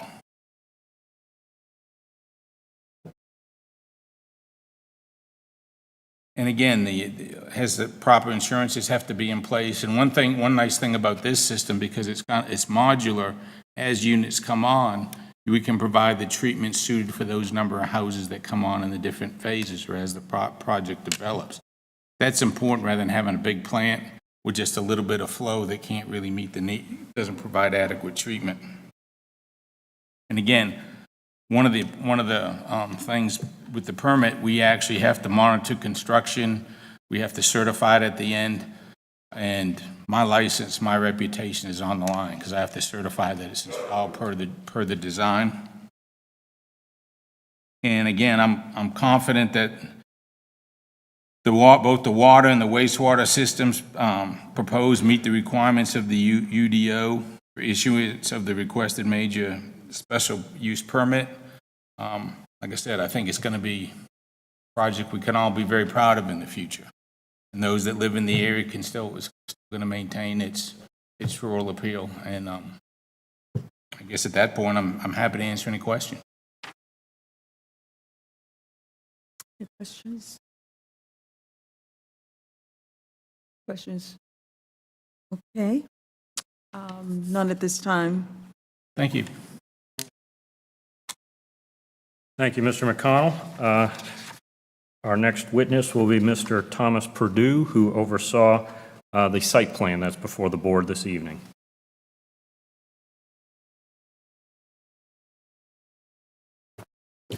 My name is Thomas Perdue. My office location is, with Mcconnell Associates, my office location is 501 Cascade Point Lane in Cary. I have a bachelor degree of science in biological engineering and am a licensed professional engineer in the state of North Carolina. I have more than 12 years of experience within the engineering profession. My resume is included in Exhibit C for further information. With Mcconnell Associates, I specialize in civil site design, utility engineering, stormwater engineering, and water system design. I served as the project manager for this project. I personally worked on and supervised the site plan for the Mason Farms Conservation Subdivision. This project will include 141 single-family lots with a community water and wastewater system located on new private roads. There will be 2 access points provided into the subdivision. And I will briefly describe the site plan's compliance with other UDO review factors for approval of a special use permit. 1, lighting. Any proposed lighting will meet all UDO standards. Should not be an issue, and this should not be an issue in the rural area. Signs. 2 signs. Signage for this new subdivision, a new neighborhood, will be in compliance with applicable ordinance standards. 3, open space. Proposed site plan complies with UDO open space requirements. Total area of proposed open space will exceed the minimum UDO standard of 50% for the project area. 4, environmental protection. The proposed site plan meets all relevant UDO impervious surface limitations and other environmental protection standards. This has been comprehensively reviewed by your county staff. The site removes 2 stream crossings from the previously approved Wet Rock Farms plan, reducing impacts to streams at the site. 5, screening, buffering, and landscaping. Our site plan demonstrates compliance for all UDO requiring screening, buffering, and landscaping. 6, effects on nearby properties. In my expert opinion, there will not be noticeable increases to noise, odor, or lighting at the site as a result of granting this major special use permit, and therefore no significant impact on nearby properties. 7, compatibility. As was the case back in 2005, this site plan reflects development that is appropriate for the neighborhood. Therefore, the proposed site design will be in compliance with the current zoning of the property. The scale and design of the proposed neighborhood will fit in well with northern Durham County. 8, consistency with policy. The proposed development is consistent with the very low density designation shown on the future land use map. Of course, we are consistent with the watershed overlay district, which limits impervious surface to 6%. With all that being said, it is my professional opinion that the approval of this special use permit will be, 1, in harmony with surrounding areas, 2, compatible with existing and anticipated uses and is consistent with the approved use from 2015, 3, in conformance with all special requirements applicable to the use, 4, consistent with the Durham future land use map, and 5, in conformance with all the UDO review factors I have discussed. In conclusion, the water and wastewater systems proposed meet all the requirements of the UDO for issuance of the requested major special use permit.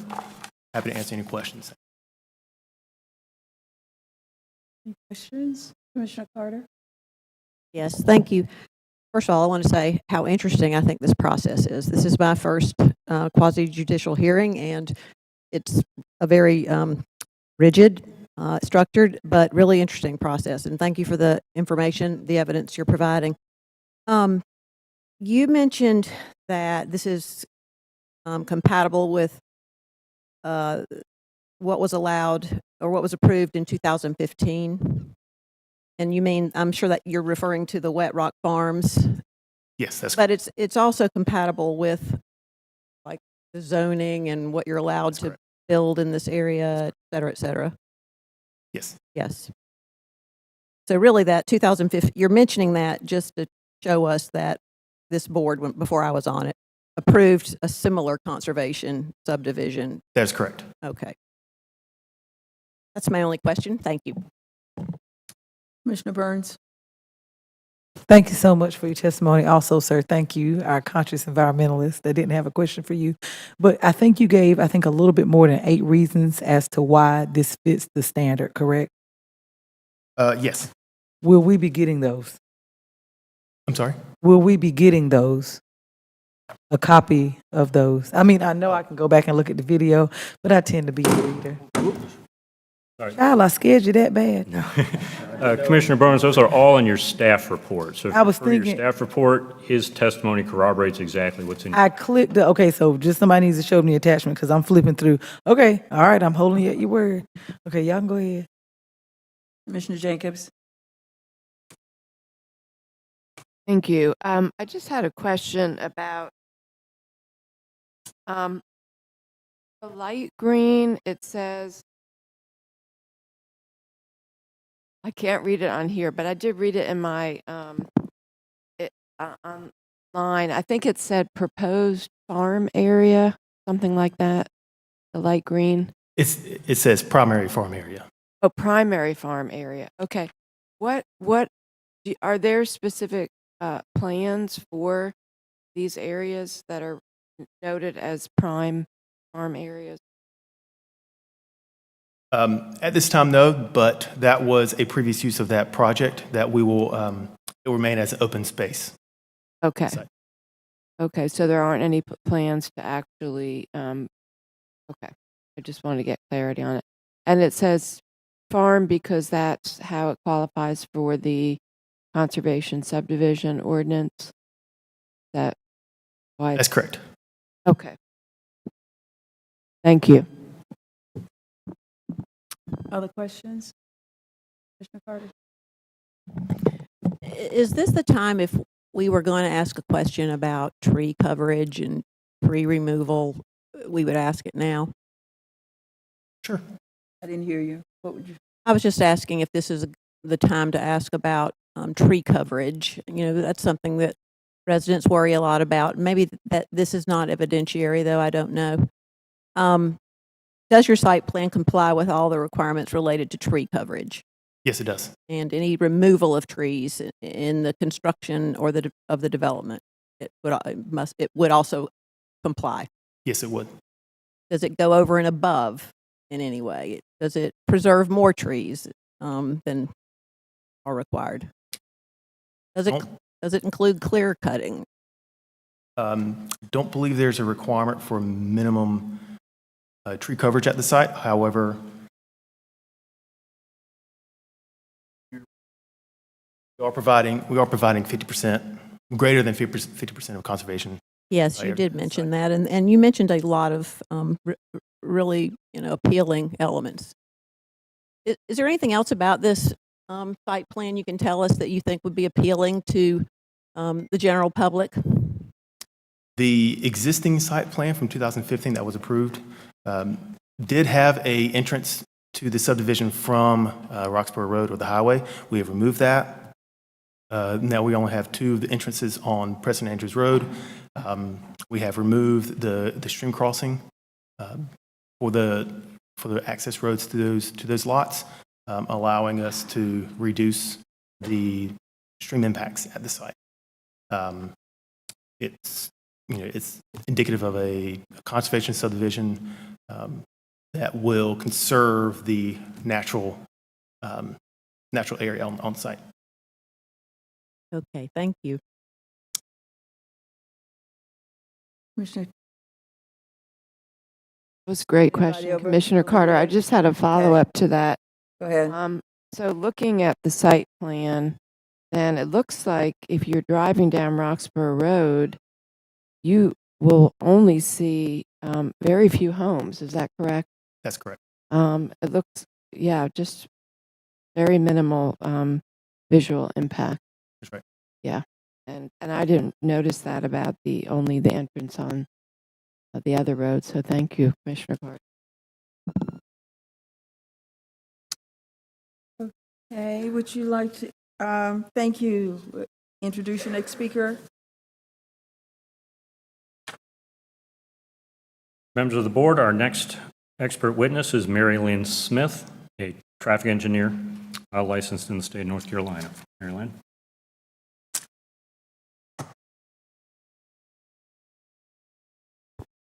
Hi, good evening. Mary Lynn Smith, Ramey Kemp & Associates. My address is 5808 Farringdon Place. It's Raleigh, North Carolina, 27609. Exhibit D lists my qualifications, which I'll briefly review for you. I am licensed professional engineer in North Carolina, specializing in traffic at Ramey Kemp Associates. I've been working within the transportation engineering industry for over 5 years. I went to NC State and received my Bachelor of Science in Civil Engineering. I worked on traffic and circulation for this proposed development. Using the Institute of Transportation Engineers Trip Generation Manual, which is the accepted methodology in determining trip generation by the county and NCDOT, the proposed conservation subdivision is only anticipated to generate approximately 1,400 daily trips.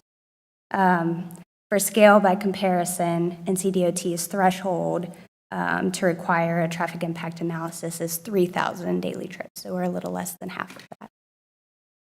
Of the daily trips generated by the site, 26 entering trips and 76 exiting trips are expected to occur in the AM peak hour. In the PM peak hour, we expect 86 entering trips and 51 exiting trips. The proposed conservation subdivision has 2 full movement access points, both along Preston Andrews Road. This is anticipated to be better access than the originally proposed access point along US 501 by shifting site traffic on a more minor street before entering and exiting the site. The easternmost access is anticipated to serve as the primary access into the subdivision and includes an exclusive westbound left turn lane along Preston Andrews Road. This is expected to remove westbound turning movement volumes from the through movement. This is expected to minimize delays and queues along Preston Andrews Road. This access point also includes ample internal protected stem length prior to the first home's driveway to accommodate any queues while exiting the site. And that just risks any spillback onto Preston Andrews Road. In my professional opinion, this is the best configuration we could achieve since it removes the access point that used to be directly onto US 501. According to NCDOT traffic counts from 2019, US 501 at this location carries approximately 17,000 vehicles per day. Based on NCDOT capacity tables, this roadway is anticipated to operate acceptably at up to approximately 35,000 vehicles per day. So we are about half of that.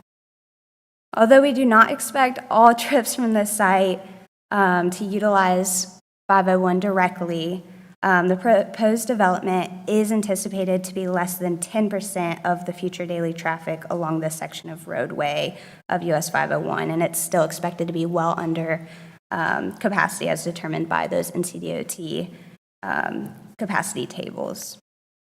In contrast, Preston Andrews Road is expected to have less than 1,000 trips per day based on ADTs in the area. Minimal trips are currently expected along this road because of the minimal existing development, and since it's not anticipated to be a major cut through based on the other interconnectivity in this area. The proposed development, like I said, is only expected to generate 1,400 trips per day. So based on the DOT capacity tables, this roadway is also expected to be well under capacity for acceptable operation. Also, by utilizing Preston Andrews Road for the two access points required by the UDO, we would expect a portion of trips to utilize Johnson Mill Road and Mason Road to the west and south respectively to navigate to and from Guest Road, alleviating a portion of those trips that would be expected to be added to US 501. Based on 2019 NCDOT data, Guest Road carries around 9,000 cars per day, which is about half of what's on US 501, and is also about half of the capacity for that roadway to operate acceptably. So this development is not expected to be a significant impact to these surrounding roadways. For emergency access in regard to the overall Conservation Subdivision, it's also my professional opinion that there is adequate space to allow for emergency vehicles. The proposed Conservation Subdivision is expected to provide adequate parking at each home site. The design promotes the overall efficiency of parking and loading at each home site. While Section 3.9.8 of the UDO mentions service entrances and areas, there will be no dumpsters, so therefore it's not really relevant. Accordingly, approval of this special use permit and site plan is not expected to have a significant adverse effect on adjacent properties since the anticipated traffic impacts are minimal. It is in my opinion that this site will not adversely affect the health or safety of the public. In conclusion, it is my professional opinion that the site plan for the proposed new residential development is in harmony with the area and that it meets all the requirements applicable to the special use permit. It is also my professional opinion that the site has been designed in an appropriate manner to accommodate automotive traffic, including emergency vehicles. In addition, the new neighborhood at this location is not anticipated to have a significant impact on the public. It will not adversely affect public health and safety, and this application adequately addresses all of the review factors identified in Durham's UDO. Thank you. Okay, any questions or comments from commissioners? Okay, thank you. Patrick, do you have anyone? Mr. Carter, you have a comment? Yes, thank you. Do you think that the site plan is one that encourages pedestrian or bicycle activity in any way? This area is not one that has a whole lot of existing pedestrian connectivity. I do think it would promote it internally. Promoted internally, so that's good. In looking at the traffic impact analysis, do you ever take into consideration, whether there are sidewalks and, whether there's walkability so people might walk instead of drive? In downtown tiers, we typically will. Yeah. In more rural locations, we do not typically have any reductions. Okay. Multimodal. Okay. Thank you. Thank you. Anything else? Okay. I'm going to introduce your next witness. Members of the board, our last witness is Mr. Jarvis Martin. Good evening, members of the Durham County Commissioner. My name is Jarvis Martin. I'm a principal with the firm of Stewart, Martin, and McCoy. We are physically located at 3604 Shannon Road here in Durham. My educational background is a BS and an MS from North Carolina Central University. I am a state certified general appraiser. I have the SRA designation from the Appraisal Institute, and I've had the privilege of providing appraisal and valuation services here in Durham County for over 45 years. At the request of the client, I have reviewed the site plan that's on display in front of you. I have visited the site itself, driven the existing streets that exist there, as well as driven around in the general community of the streets that abut this proposed development. Based upon the layout of the development and the fact that over 50% of the property will remain in its natural state and the distance of the proposed homes from the existing homes, it is my professional opinion that I see no evidence that this development would have any adverse impact on the adjoining or surrounding properties. Based upon the requirements of the UDO that have been met, I indicate that I see no general increase significantly in terms of the odor, lighting, or traffic from this development. And based upon my professional opinion here in Durham, having been all over Durham County for many years, that this development is in quite harmony with the rural character of northern Durham. With those facts being stated, it is my professional opinion that this proposed development of Mason Farm Conservation Subdivision is in harmony with the area, would have no adverse impact on the surrounding property, and has been designed per the UDO ordinance. And therefore, it is my professional opinion that I recommend that this special use permit be approved. And I'm open for any questions. Questions, commissioners? Okay, thank you. Thank you.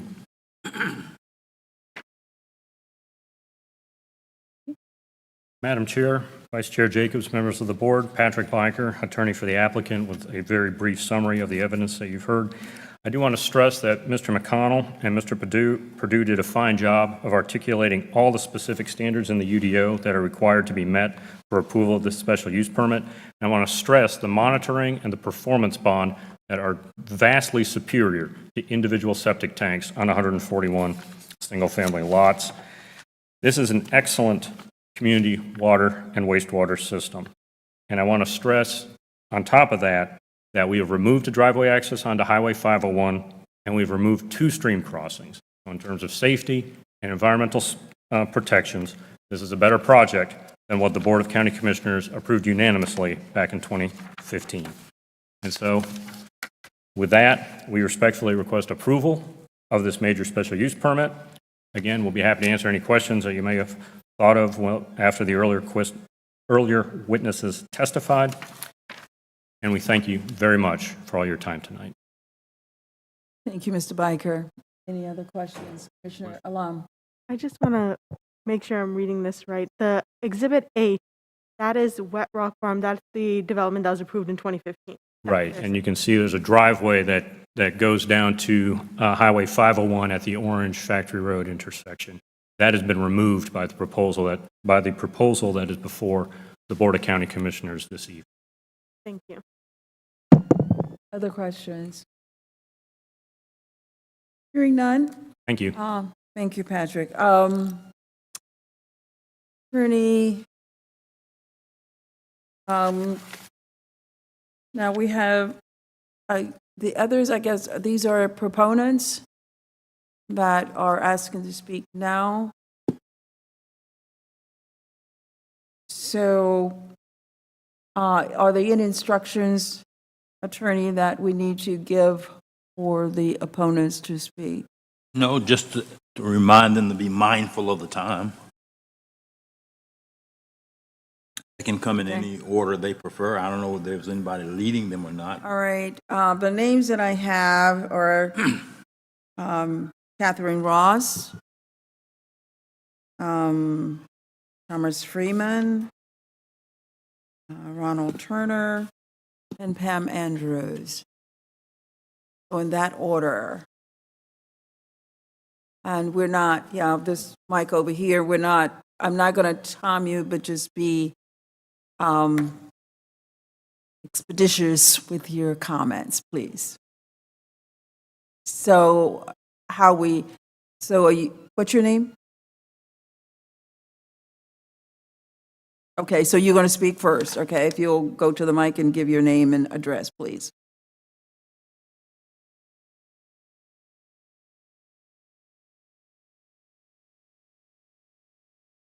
So my name is Katie or Catherine Ross. I live at 8135 Lowell Valley Drive in Bahama.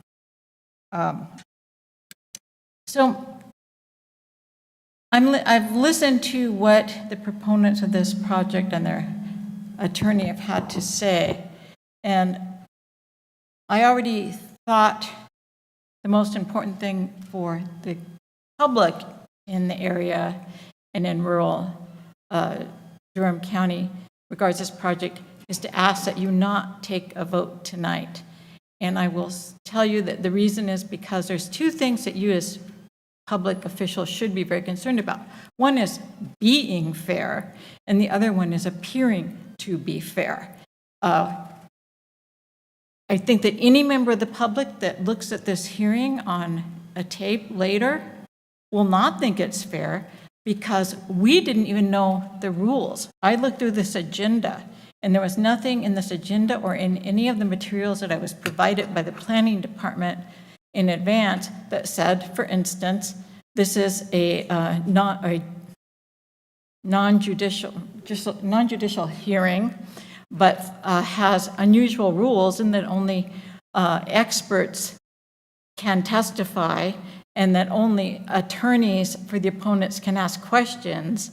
We were not told this, and that you would only be considering expert testimony regarding the wastewater system. Not having known that, we could not be prepared for that. And I looked tonight on the agenda. There's nothing that says it's that kind of hearing.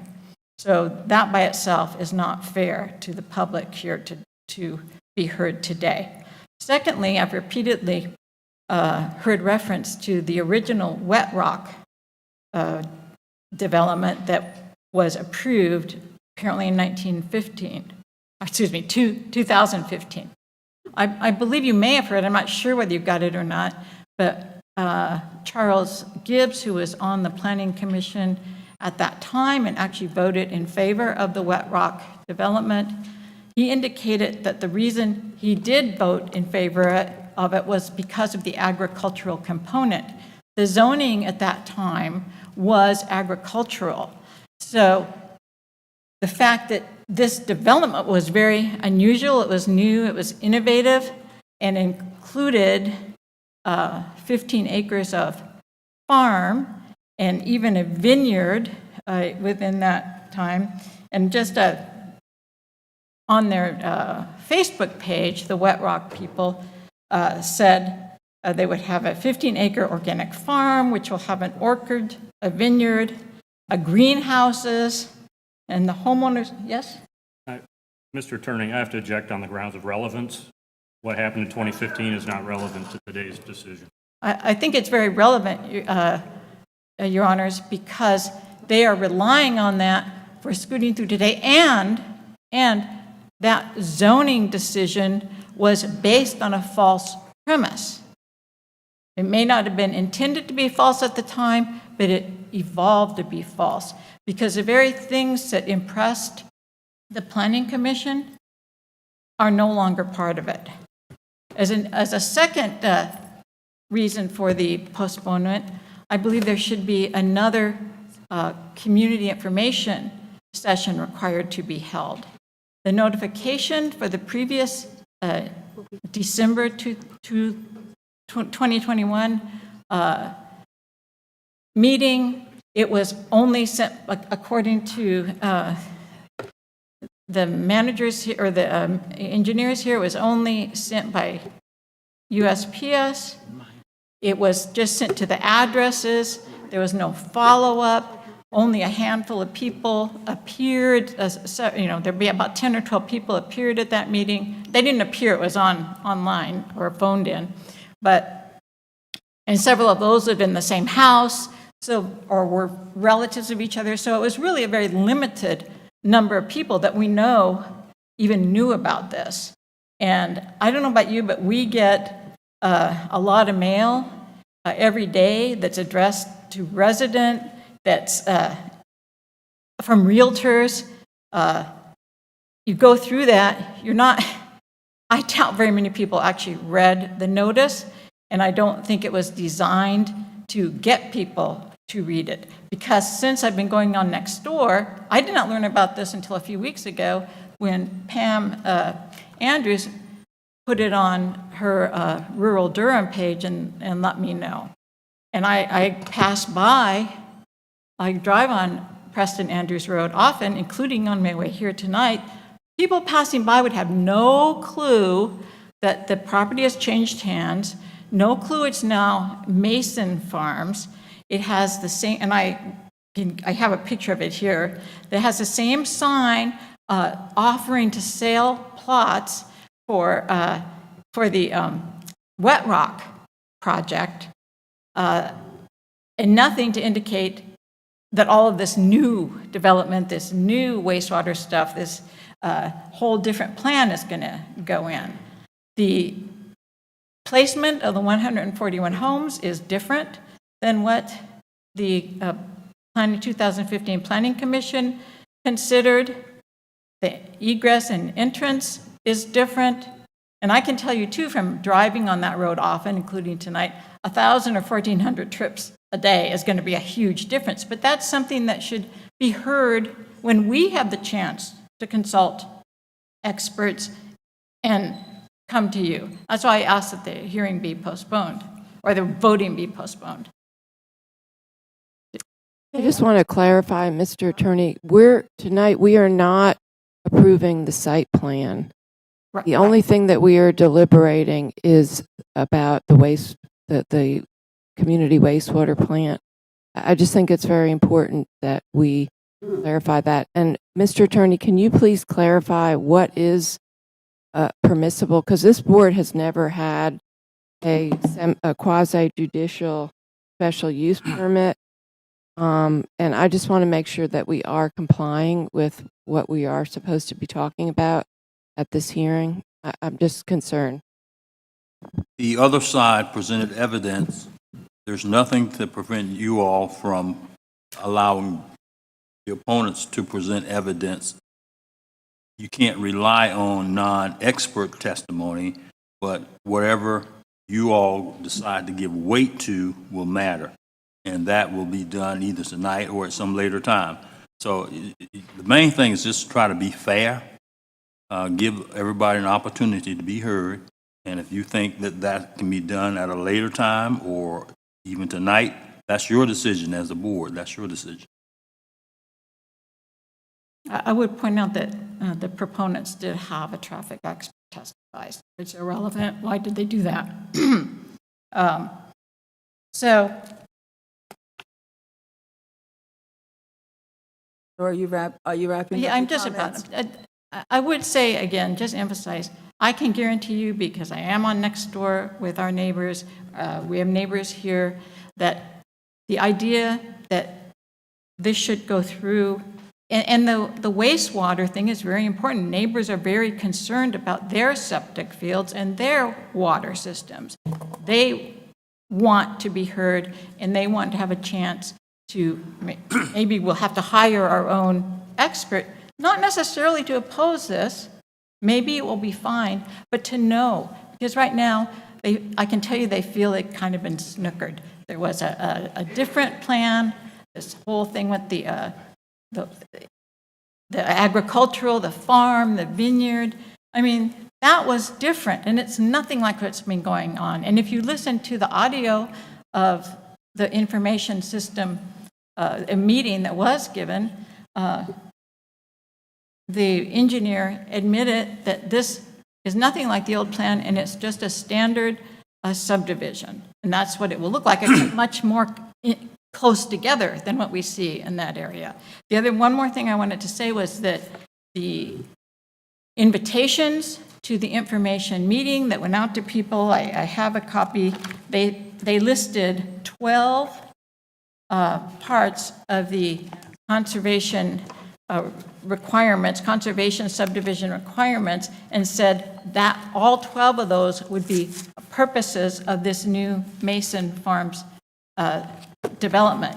But when I asked them today in a letter, email, and it was also hinted at in the information meeting, only 5 of those are still part of the plan. So people were probably unintentionally, I'm going to say, but they were misled. So we haven't been given enough information.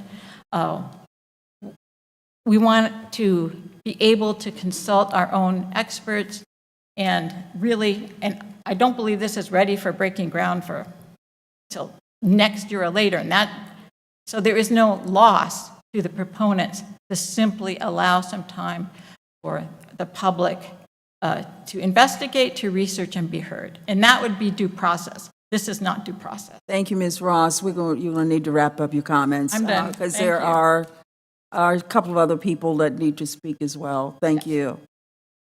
Madam Chair, Patrick Biker, attorney for the applicant. I have to object on the record for all hearsay.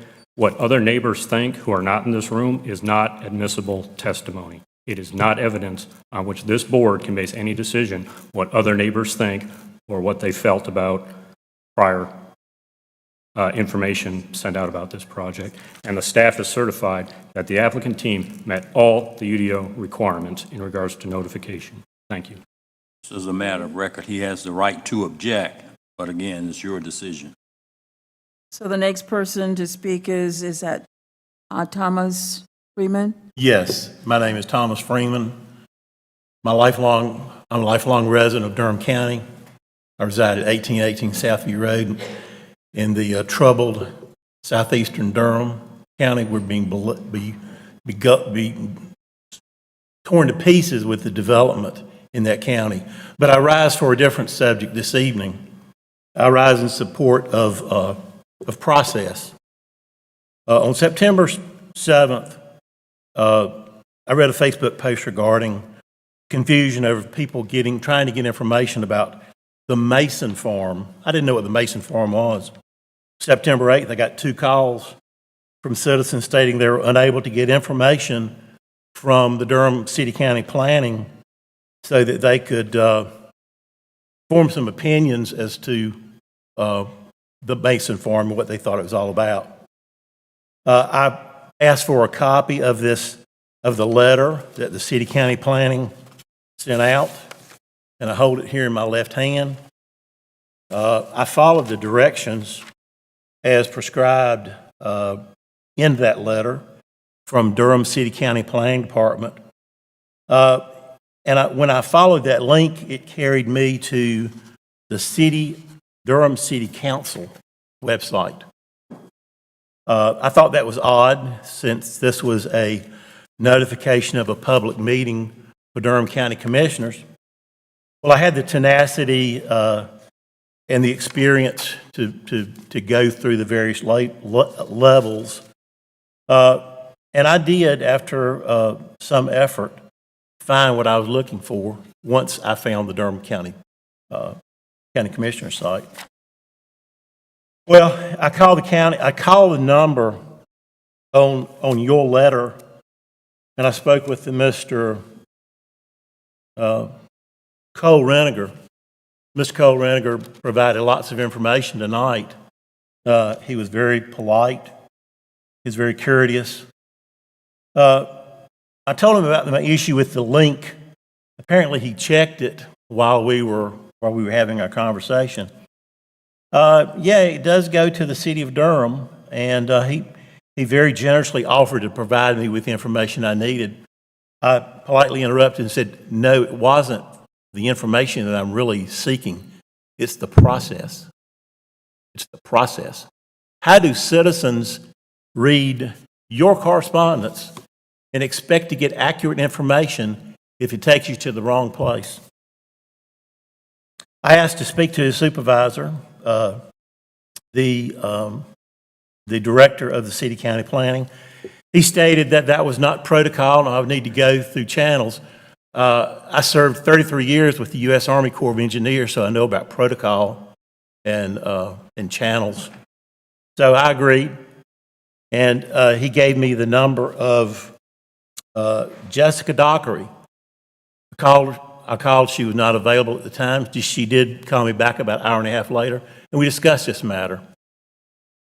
She was very polite, very courteous, offered to provide me with the information. I said, no, ma'am, that's not important. I'm an advocate for the citizens of Durham so that they can follow your letter and they get the information they need to come here and make decisions. I stated that it was my expectation that something be done, that these citizens be notified. I asked how many people were notified. I said, I'll hold while you get that information.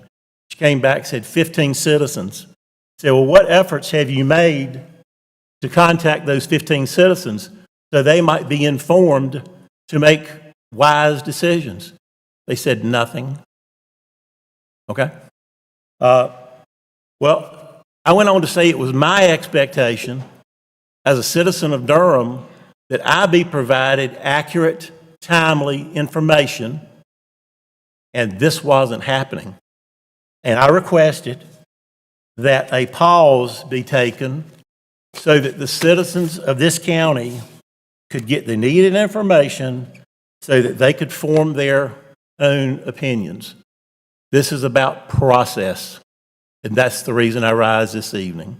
Thank you very much. Any questions? No questions. Thank you. Thank you. All right, we've got two other persons here, Ronald Turner and Pam Andrews. Okay.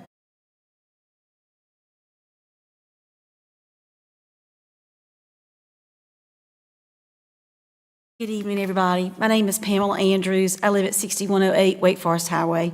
I wanted to say a couple quick things tonight. BS in math and science education, that's my expertise. But I want to say thank you to the county commissioners who have met with my group, Preserve Rural Durham. From the bottom of my heart, we say thank you. We met with Chair Brenda Howard. I've spoken with her a number of times. Wendy Jacobs, Heidi Carter, thank you for coming out and meeting with our groups. We sincerely, sincerely appreciate that because our mission is to preserve rural Durham. We are very concerned about our rural residents, our county residents, and our areas of the county that are being taken over into city and annexation, and large developments are taking its place. I'm here tonight just to learn about Mason Farms. I have learned a lot tonight. I love science. I'm very intrigued in this process. I want to acknowledge Preston Andrews himself is here, who the road is named after. Mr. Andrews and Clay, thank you for being here tonight, because I know they have concerns about their precious little road. And I want to say this when I leave tonight. Thank you for trying to preserve rural Durham, sincerely. I really say that with all honesty. And I ask one thing, why can't we have this on the southeast side of town? Because our town is being torn apart. So I leave you with that, and I say thank you sincerely for coming to meet with us, each one of you who have. And a couple of you who haven't, we still open our door to come and sit down and have a good talk with you. Thank you. Have a good evening. Thank you. Okay, any Madam Chair. questions? Attorney Madam Chair, Darby, yes. a question was raised about the site plan, and I've been informed by staff that I may have misstated, and I wish you have her to come back and at least respond to that issue so everybody will be on the same page. Thank you, Attorney. Just to clarify, there was a comment made earlier that the site plan was not up for a vote as part of this, and I want to clarify it is. The difference is that the use permit is a quasi-judicial proceeding with a public hearing. The site plan is still an administrative proceeding, means there's no public hearing. Normally, administrative items are approved by staff, but in this case, the administrative item gets packaged with the major special use permit and brought to you all for your administrative approval. But the site plan in and of itself is not a public hearing that is open for debate with the public. So you're saying the site plan is not part of it? It is a secondary approval. If you approve the major special use permit, then you would act on the site plan. Okay. They're contingent approvals, so they go hand in hand, but one depends on the other. Would we normally, if there weren't a special permit needed, we would not weigh in at all because it's by right? Correct. The Unified Development Ordinance stipulates that when there is a major special use permit, that the site plan that accompanies it gets upgraded and is brought to you all as well for your approval so that you can see the full picture of what is proposed. But you are correct. If the use permit were not in play, the site plan would be approved administratively by staff. And is the, burden of proof? No. Do we have leeway there, in the way that we do not really have leeway with the special use permit as long as all of the standards are met? We must, after listening to the evidence granted, is the same true with the? Correct. So administrative approvals, once all ordinance standards are met, we, whether it is staff or you all, are legally bound to approve that site plan. And staff has already certified that it is compliant pending the approval of the use permit. So commissioners with Commissioner Burns? Oh, no, you got to go back up there. I have one really quick one, or maybe two. So because there are people watching, and thank you for our board for this opportunity. Thank you for staff. Thank you for everything. We heard everyone. I did want to clarify just two things that I heard, and I would appreciate clarification before. So the first one, I know the answer to this one, but I would like for you to state, to make it clear, our planning department is not separate and apart from the city. It is the city-county planning department. So I do want, if you could take 2 seconds to clarify that, because I don't want people to think, well, I went to this website, why did I go here? It is a jointly ran office, and a lot of this, again, by statute, and we're working legislatively on some of this, 90% of what gets done at your office are things that have to go via planning commission in the city. I know that this isn't one of them, but you can probably lend a bit more credence to that than I can. So if we could answer kind of sort of how that jointly works, since we do have a captive audience here.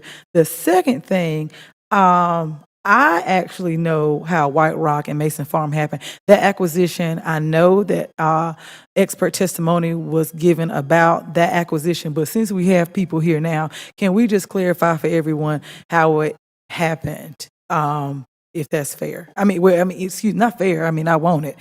If you can answer it, or if somebody else can answer it. Because what I don't want is for people to leave here and say, well, I still don't know how it happened. So I'm going to let Attorney Biker answer that second question, and then I'll go back to your first question, if that's okay. Thank you, ma'am. Commissioner Burns, Right. Patrick Biker, attorney for the applicant. The applicant that's here tonight was the lender, a financial institution, who was the lender who provided the money for Wet Rock to get started. Right. Wet Rock got started, but the concept failed. Nobody showed up to buy any homes or any houses, any lots or any houses. And so it was an idea whose time has not yet come.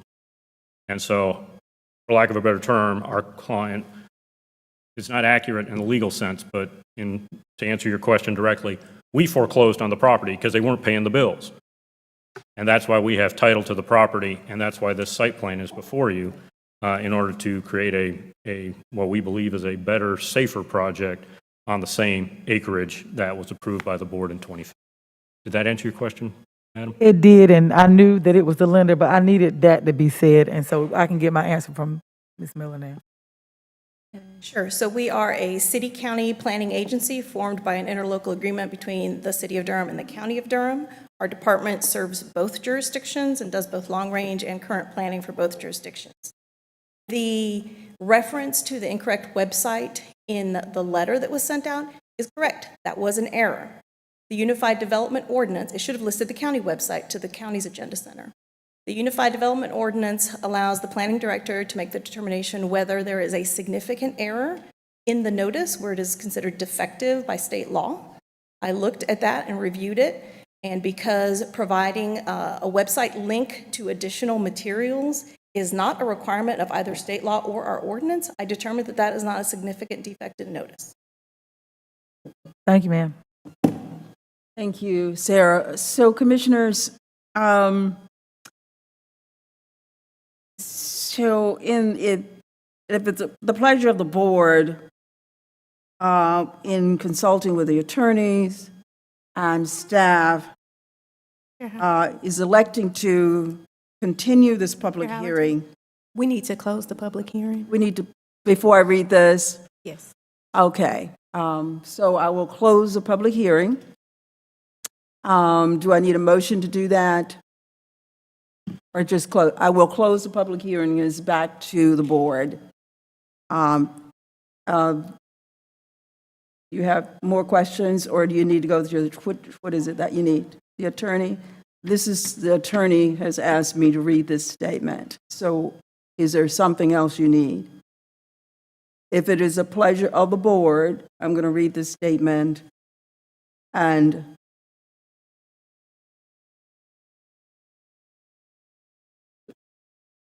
the board can decide which way, what it wants to do. The Board of County Commissioners is elected to continue this public hearing to the November 14th, 2022 Board of County Commissioners in order to give citizens the opportunity to consult with experts regarding the impact of joint septic drained fields intended to be used by inhabitants as noted. And this being a quasi-judicial process, the board should refrain from having any outside conversations or communication with anyone regarding this matter. Do I need a vote on this, attorney? Yeah. So what is your pleasure, board? Is there a motion? Is there a vote? You're voting? Okay, so making a motion? Or is? I have a question. Yes, Vice Chair. Question Yeah, from me? I just have a question. I understand we want to give the citizens who have concerns an opportunity to consult with experts about sanitary systems. I'm just wondering if it's something that can be done within a 1-month period rather than a 2-month period. I don't know how that impacts the applicants. So I just wanted to see whether that motion could be amended for a shorter time period. So I guess I would like to hear from you whether that, what your response is to that. We certainly are opposed to continuing this public hearing. The staff has been reviewing this case. I apologize, Director Young and Mr. Renninger. I don't remember the exact date that this was turned in, but has it been in staff review for a year? Maybe been in staff review for well over 6 months.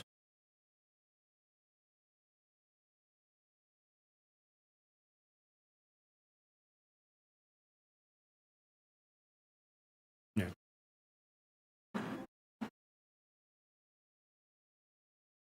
It was submitted in 2021, about, we usually go around 400s, and this was D21325. So it was probably around halfway through the year. There was some components that are required for the wastewater management system that took a little longer to acquire. So it probably was around approximately a year for this to be heard. So, Commissioner Jacobs, this was the recommendation of staff along with the attorney. So this is where I'm his sorry. recommendation is Is coming this- from. I did not understand the staff was recommending for a continuance. Yeah, staff is not recommending a continuance of this case at this. My directions came from Sarah and the attorney. Now, if that's not true, then somebody need to inform the chair. So earlier this afternoon, there was some consultation between myself and Perry Manns. In the event that you would like to continue it, to allow time for the opposition to bring in additional witnesses, we looked at a date that would match what they were asking for. That does not mean that that is staff's recommendation. Just to be Okay. And if I may, it's customary at the close of the evidence for the staff to give a recommendation on the approval of the permit. And so that was in your staff report, that at the close of the evidence, the staff would, and since the chair elected to close the hearing, if I would defer to the director, but it appears that the evidence is in the record based on the Okay, decision to close the hearing. so this is getting confusing. For it to be a legal process right now, as the chair of the board, y'all getting me confused. So somebody need to clear up what needs to happen. Attorney, can you do that for us? Because this is getting confusing Madam for Chair, I everybody. suggest that you all make a decision one way or the other, and if those who are seeking it don't agree with your decision, they have the right to appeal to court. So a decision has to be made one way or the other. And can I clarify, Attorney Darby, when you say decision, the board can decide to continue the public hearing for either 30 days, 60 days, or not continue the public hearing? Correct, yes. Right, but my understanding was the public hearing was closed. If I misunderstood, I apologize. I've closed the public hearing. Well, then it can't be continued once it's closed, can it, Mr. Attorney? The decision can. I think you're fighting with semantics now. They had to close it in order to be able to continue it or vote upon it, so I would say it's okay for them to continue it if they decide that. And so, Attorney Darby, if the public hearing has been closed, does that mean it is now up to the board to deliberate and we should not allow any other comments? That's correct. Thank you. Okay. So it's up to the board. Madam Chair, I did just want to echo someone else's the sentiments. At this point, I don't have a problem, but I would like to entertain, to me, what is probably most equitable, 30 days as opposed to 60. I don't know. You did say, what is the pleasure of the board? I would like to see if it's possible for an October date to happen as opposed to a November date. And it's 30 days equitable enough and substantially enough time for folks to go, as opposed to pushing this to November. And I say that taking into account that they submitted this a year, but we do have citizens here who feel like they have not had their time. And so instead of 60 days, I'm a proponent of 30, if that's possible. And I don't know if staff can fit that in. So the question is, what does that mean? What does that mean when you say 30 days? Today is... Well, let me not say days. Let me say months. Let me say an additional month as opposed to 2 months, because the recommendation that you made was for 2 months. And I respectfully request that we do give more time, but perhaps not as much time. Perhaps only an additional month, October. What is the pleasure of the board? And that would be October 14th or November 14th. I'm troubled by the fact that we've heard expert evidence today that I find fairly irrefutable, and it seems like it meets the standards, in our UDO, whatever, comp plan, whichever one it is. And I just am having trouble within my own head imagining hearing evidence from experts that, would change my mind, I guess. And we have to approve it if we believe the expert witness, supports our standards for approval, and I think it does. So I'm hesitant to continue. I feel like we've been told what our charge is, right? It's to decide whether or not the expert witness have provided evidence that shows all the standards have been met. And in my opinion, we've heard that. And so if we do believe that, then we have to approve the special use permit. So there really isn't much to be, there's just not a lot of wiggle room. I'm on the same page as Commissioner Carter. Can you pull up your mic? Cannot hear you. I'm on the same page as Commissioner Carter. I would just ask, in addition to that, for staff, obviously, as this process is playing out today, the quasi-judicial hearing is new to all of us, especially this board, that maybe we can ask the planning team that on the website, if we can update and add what are the rules typically that were explained at the beginning of this meeting to be laid out on our website somewhere, so that, in the future instances, if we have a quasi-judicial hearing, both commissioners, staff, and the public are aware of how it works. So what is your pleasure? I don't see, with the expert witnesses that we've heard today, a need to extend. To vote tonight? Yeah. All right, over here, do we have? Madam Chair, I just noticed that the planning director, did you have something that you wanted to say? Just that if you were looking to continue it 1 month, I think the appropriate date would be that coincides with your October 10th. October 10th? So just bring that if that is your.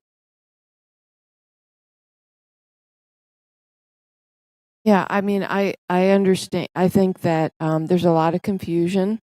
As Commissioner Lom noted, this is the first time that this board has had a special, a quasi-judicial hearing on a special use permit.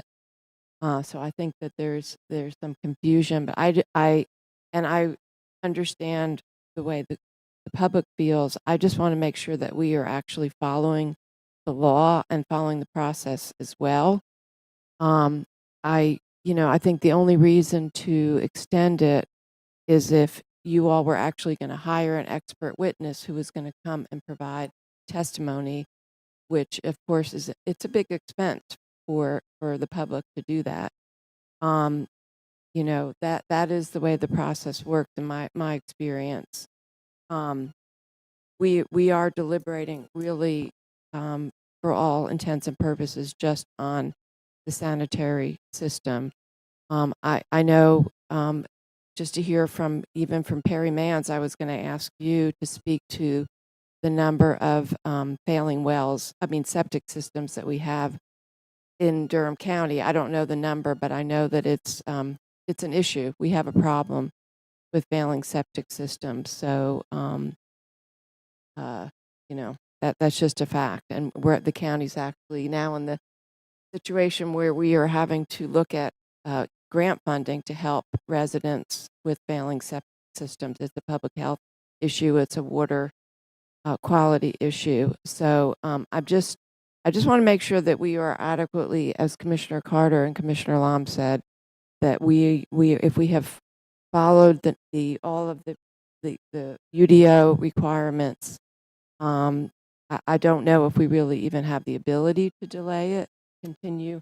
I think we did just close the public hearing rather than continue it, so we would probably need to actually vote to reopen it first and then continue it. And my other question is, Sarah, did we meet? I heard the concerns about the notification, but could you clarify, did we follow our approved notification requirements that we have So, for Commissioner, Durham County? I'm Mr. just Jacobs, asking. Let me answer this for you. If we were to make a motion, if we were to follow the motion 1 and 2, we would have to close the public hearing before we made a motion. So I did exactly the same process. I closed the public hearing before I read this statement. So I'm following the process of what we do. Right. Normally, we wouldn't continue it. So I think we would have to reopen it and continue it. We would not close it. Well, those are my instructions. If it's different, then where is the direction to say it's different? Madam Chair, I would make a motion that we approve the special use permit for this case. Well, let us finish the conversation first. Okay. Sarah, do we need to reopen the public hearing? Actually, I would ask that our attorney answer that question. I'm sorry. I'd like for our attorneys. In closing the public hearing, in my opinion, you just stopped comments at that period, at that point. You didn't close the ability to not hear any more evidence. You didn't close the public hearing to say, I can't reopen it for further comment at a later time. You just stopped conversation at that point, as far as I'm concerned. That's my interpretation of closing the public hearing. That's my interpretation. I may be wrong, but that's my interpretation. But I think the best thing to do is get a motion on the floor, vote it up or down, and then you're at a certain point, and those who feel they have been done wrong, they always have the right to appeal.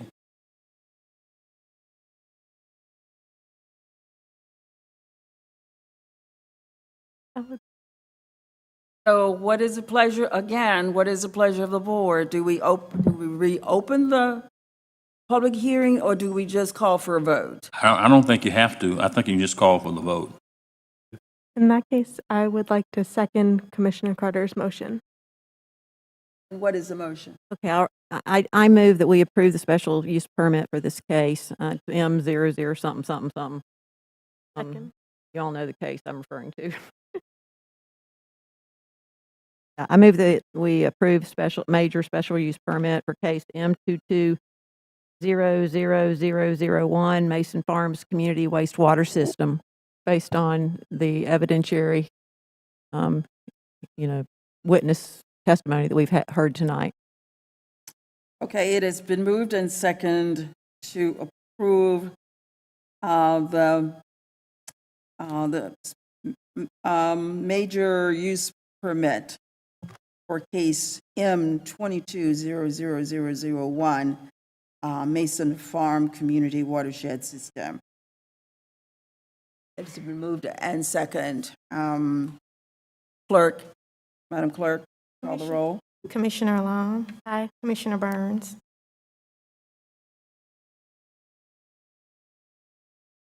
Based on the fact that expert testimony met the standard for the water treatment plant and the wastewater plant, I'm going to vote in the affirmative tonight, but y'all got to tighten up. Commissioner Carter. Aye. Vice Chair Jacobs. Aye. Chair Howerton. Ayes approved 5-0. The next motion is to approve the major site plan for case number D2100325, Mason Farm. I need a motion and a second. Madam Chair, based on the fact that we've have approved the major special use permit, and this is a by right development and meets all of the requirements, I move for approval. Okay, and I need a second. Second.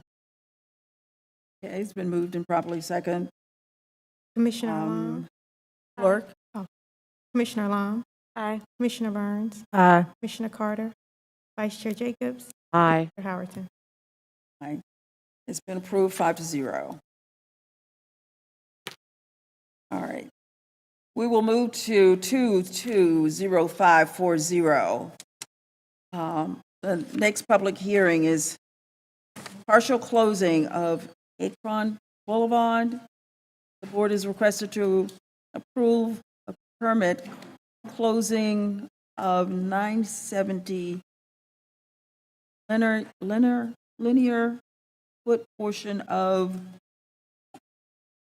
is it Akron Boulevard? The portion that has been removed from the secondary road maintenance system. I guess if I put my glasses on, maybe we'll read it a little better. I'm By the sorry, North Carolina sorry to- Department of Transportation Okay, Cole, you're here to have this conversation. Yeah, this is coordinator of the planning staff. Staff recommends that be referred back to the staff because of a notification error and pulled from the agenda tonight. Okay, so you're pulling this to refer back to staff, Yes, ma'am. okay? All right, so that's been pulled. And we're going to go to the next item, which is 220541.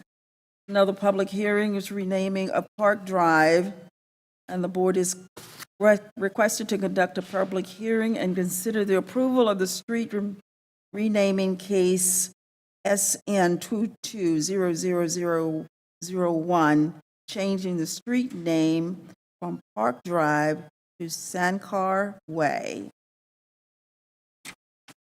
Oh, you're here again. Yes, good evening again. Research Triangle Foundation, the applicant has submitted a street renaming application to change Park Drive, a private street, to Sandcar Way. The private street is in the county, but not maintained by the NC DOT, and only serves properties within the business park located there. North Carolina Statute 153A-239.1 allows local jurisdictions to rename streets. The street name has been reviewed by internal and external agencies with no comments pertaining to the street name change. The applicant has submitted a final plat that will assign the new name and associated addresses to the parcels affected by the street renaming request. This time, there are only 3 constructed buildings that will be affected by the street renaming that are currently in this business park. Are there any questions for staff? Hearing none, I will entertain a motion to open public hearing. I need a motion and a second.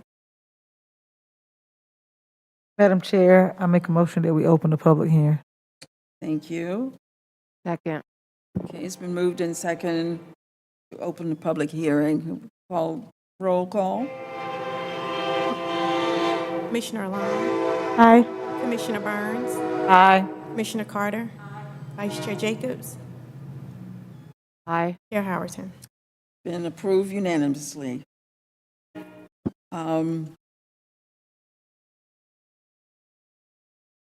So are there any speakers on this item?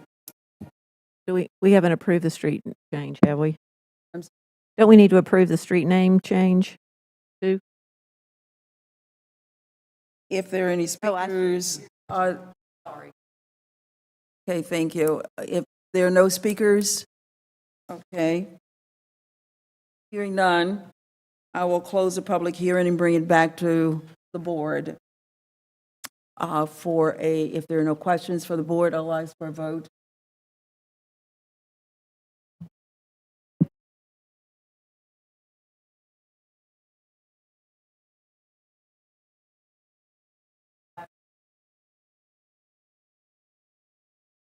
Okay.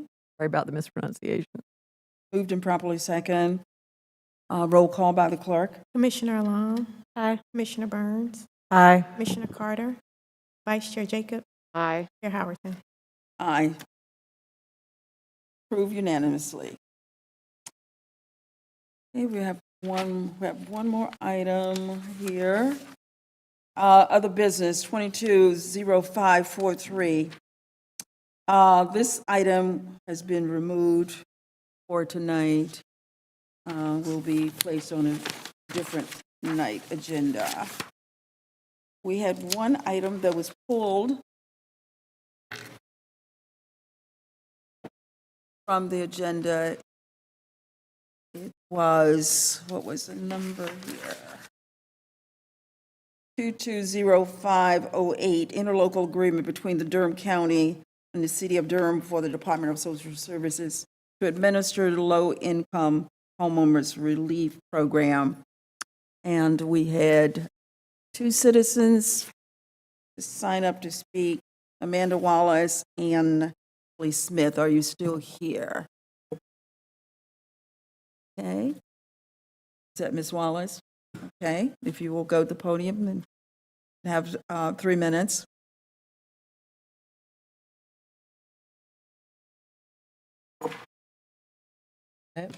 So my name is Amanda Wallace. My address is 801 East Woodcroft Parkway, Durham, North Carolina. And I'm the founder of Operation Stop CPS. Our organization works with families whose children have been wrongfully removed by Child Protective Services across the state, and we have been working to bring attention to the removal of several children right here in Durham County by the Durham County Department of Social Services. So how can we give an agency that is kidnapping children in this county the responsibility to administer low-income homeowner relief program? This is the same agency that preys on low-income families, takes their children away and adopts them through the foster care system for financial gain. I strongly disagree with the approval of this agenda item. Due to our activism, Durham County has gone on the defense. Madam Chair, is this an agenda item? Yes, it is. Is it on your printed agenda? Yes, it is. Okay. Due to our activism, Durham County has gone on the defense. So Ms. Wallace, the attorney is advising us. I'm just asking because somebody pointed it out to me, then I'll advise you. Is this on the agenda? Yeah. It is? Okay. The item is about, that was pulled, relate to the low-income homers relief program. Yes, and it's about Durham County Department of Social Services administering the program. And so it is my think that they should not have this power because they are targeting low-income families here in Durham County. And so it's up for a vote for them to be able to administer this program. And so my concern is that the same agency that is kidnapping children in Durham County would be responsible for administering this program. And I think as a citizen, it's my right to be able to voice my concern. Okay, if you've got a minute and 30 seconds to finish your comments. You just change the rules on the fly? No, I'm looking at the clock. Okay. So due to our activism, Durham County has gone on the defense. Law enforcement officers that are being forced to wind down citizens and babysit during this meeting are here because of my organization. I want each of you to understand that this is where your tax dollars are going here in Durham County, to protect commissioners from public comments. There have been news articles written to talk about clashing and bashing with employees in Durham, but these are lies. And they're harmful to organizations that are actually trying to do good work here in Durham County. We have done nothing but try to bring voice to families whose children have been taken, wrongfully removed, as you will hear from a mother whose 2 children are currently in this system and have been in this system since 2019, and all she wants is her children back. And so as we think about this agency, Durham County Department of Social Services that is directed by Ben Rose, of them being able to be responsible for administering funds and being able to continue to prey on low-income families. This is what this board is responsible for. We just sat here and spent a whole lot of time hearing Ms. comments. Ms. Wallace, you are not referring to low income. So your time has expired. So, thank you so much. Now, Ms. Smith, are your comments related to the low income? I feel as it is. Okay, then speak to the low income that this item was pulled related to. We understand your passion for your children. I have children as well. The rules is that you speak to the item that you pulled. I want to say, okay, you're saying that you have children. But Okay, if your are you children going to was speak ripped to out the of your item that you hands- pulled? If your children was ripped out of your hands and you've done everything. Attorney Darby, can you please speak to this? Can you understand that the rule says you speak to the item that you pulled? Nothing Yes, and I'm else. speaking to the item that we pulled, and we feel we're voicing our opinion on why we feel as Durham County shouldn't be able to, hold those funds. Okay. Due to So- the fact that they are. Attorney? Yes. Would you Madam Chair, advise you have the right to maintain order and decorum. Okay. You Then can do I'm that gonna by s- I'm gonna limiting. stop- You I'm can gonna do that stop. by limiting conversation. Thank you, Attorney. I'm stopping this conversation right now. That's because you guys don't want. Okay. That's because you guys don't want mothers to speak up for their children. And I'm here to let you know that I'm never. Officer, would you help this lady to understand she needs to leave the mic? Thank you. Okay, so commissioners,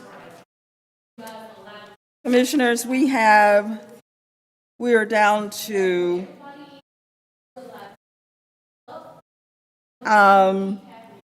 would you escort her out, please, officer?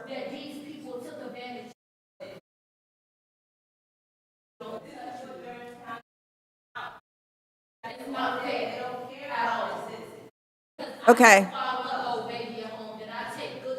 Officer, please escort her out.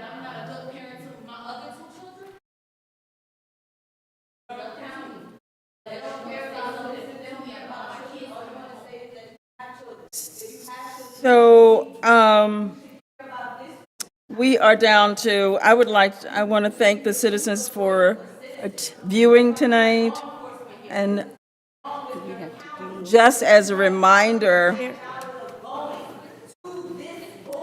officer, please escort the citizen on out so that we can finish this meeting.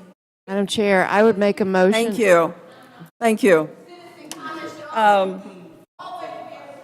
Madam Chair, I'd So, entertain a yeah, I motion gotta- to adjourn. Okay, we need to approve this item. Okay. Okay, we have one item that I need a vote.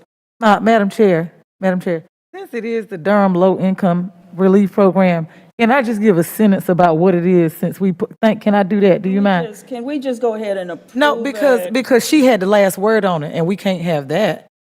So the Durham Low Income Tax Program was a program that women on this board and in this department developed so that those individuals, due to rising tax costs, housing costs, individuals who had the inability to pay their own tax bill, we worked and researched in Mecklenburg County. We worked with Joanne Pierce, thank you so much.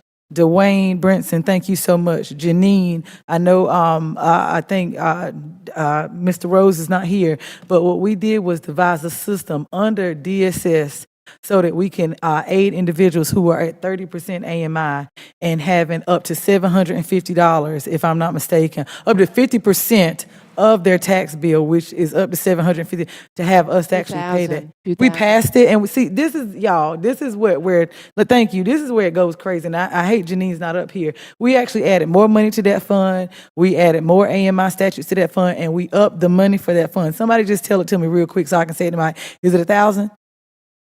Janine. Thank you, so, because the last word needs to be the truth. Okay, all right, thank you. No, she just needs to say the amount, Brenda, and we can leave, but we can't let nobody leave and let a lot sit. What are you saying? What is the amount, Janine, just really quick? I'm sorry if I'm yelling. I don't usually yell at Janine. Janine's one of my favorite people. But please know that application is open. It does not close until December. If you actually know individuals who are having trouble paying their taxes, by all means, please apply. Okay. Great intro. Thank you. I appreciate the opportunity to speak. We have opened the low-income homeowner relief program. You can apply now. It actually, we have changed the eligibility requirements so that you only have to live in your home for 5 years instead of 10. We have tiered the amounts available for assistance so that it's up to 50% of your tax bill, or $1,000 for households that are 80% of AMI or less, $1,250 for households that are 31 to 60% of AMI or less, and then $1,500 for households who have incomes that are 30% of AMI. So we really have made that commitment to serve the lowest income homes in our community. And just to let you know that we have already seen almost the same number of people we served last year in the first month. Thank you. Thank you. I make a motion that we approve this item. Thank you so much. Second. All right, so it's been moved and properly second for approval of, what was the number again? 220508. Okay, thank you. And a roll call for Commissioner the, Alam. Aye. Commissioner Burns. Aye. Commissioner Carter. Aye. Vice Chair Jacob. Aye. Chair Howerton. it's approved unanimously. So I'd like to thank the viewers for tonight, and it's been probably a pretty long meeting for folks. But just as a reminder that our next board meeting session will be held on Wednesday, September the 28th, as we recognize Rosh Hashanah.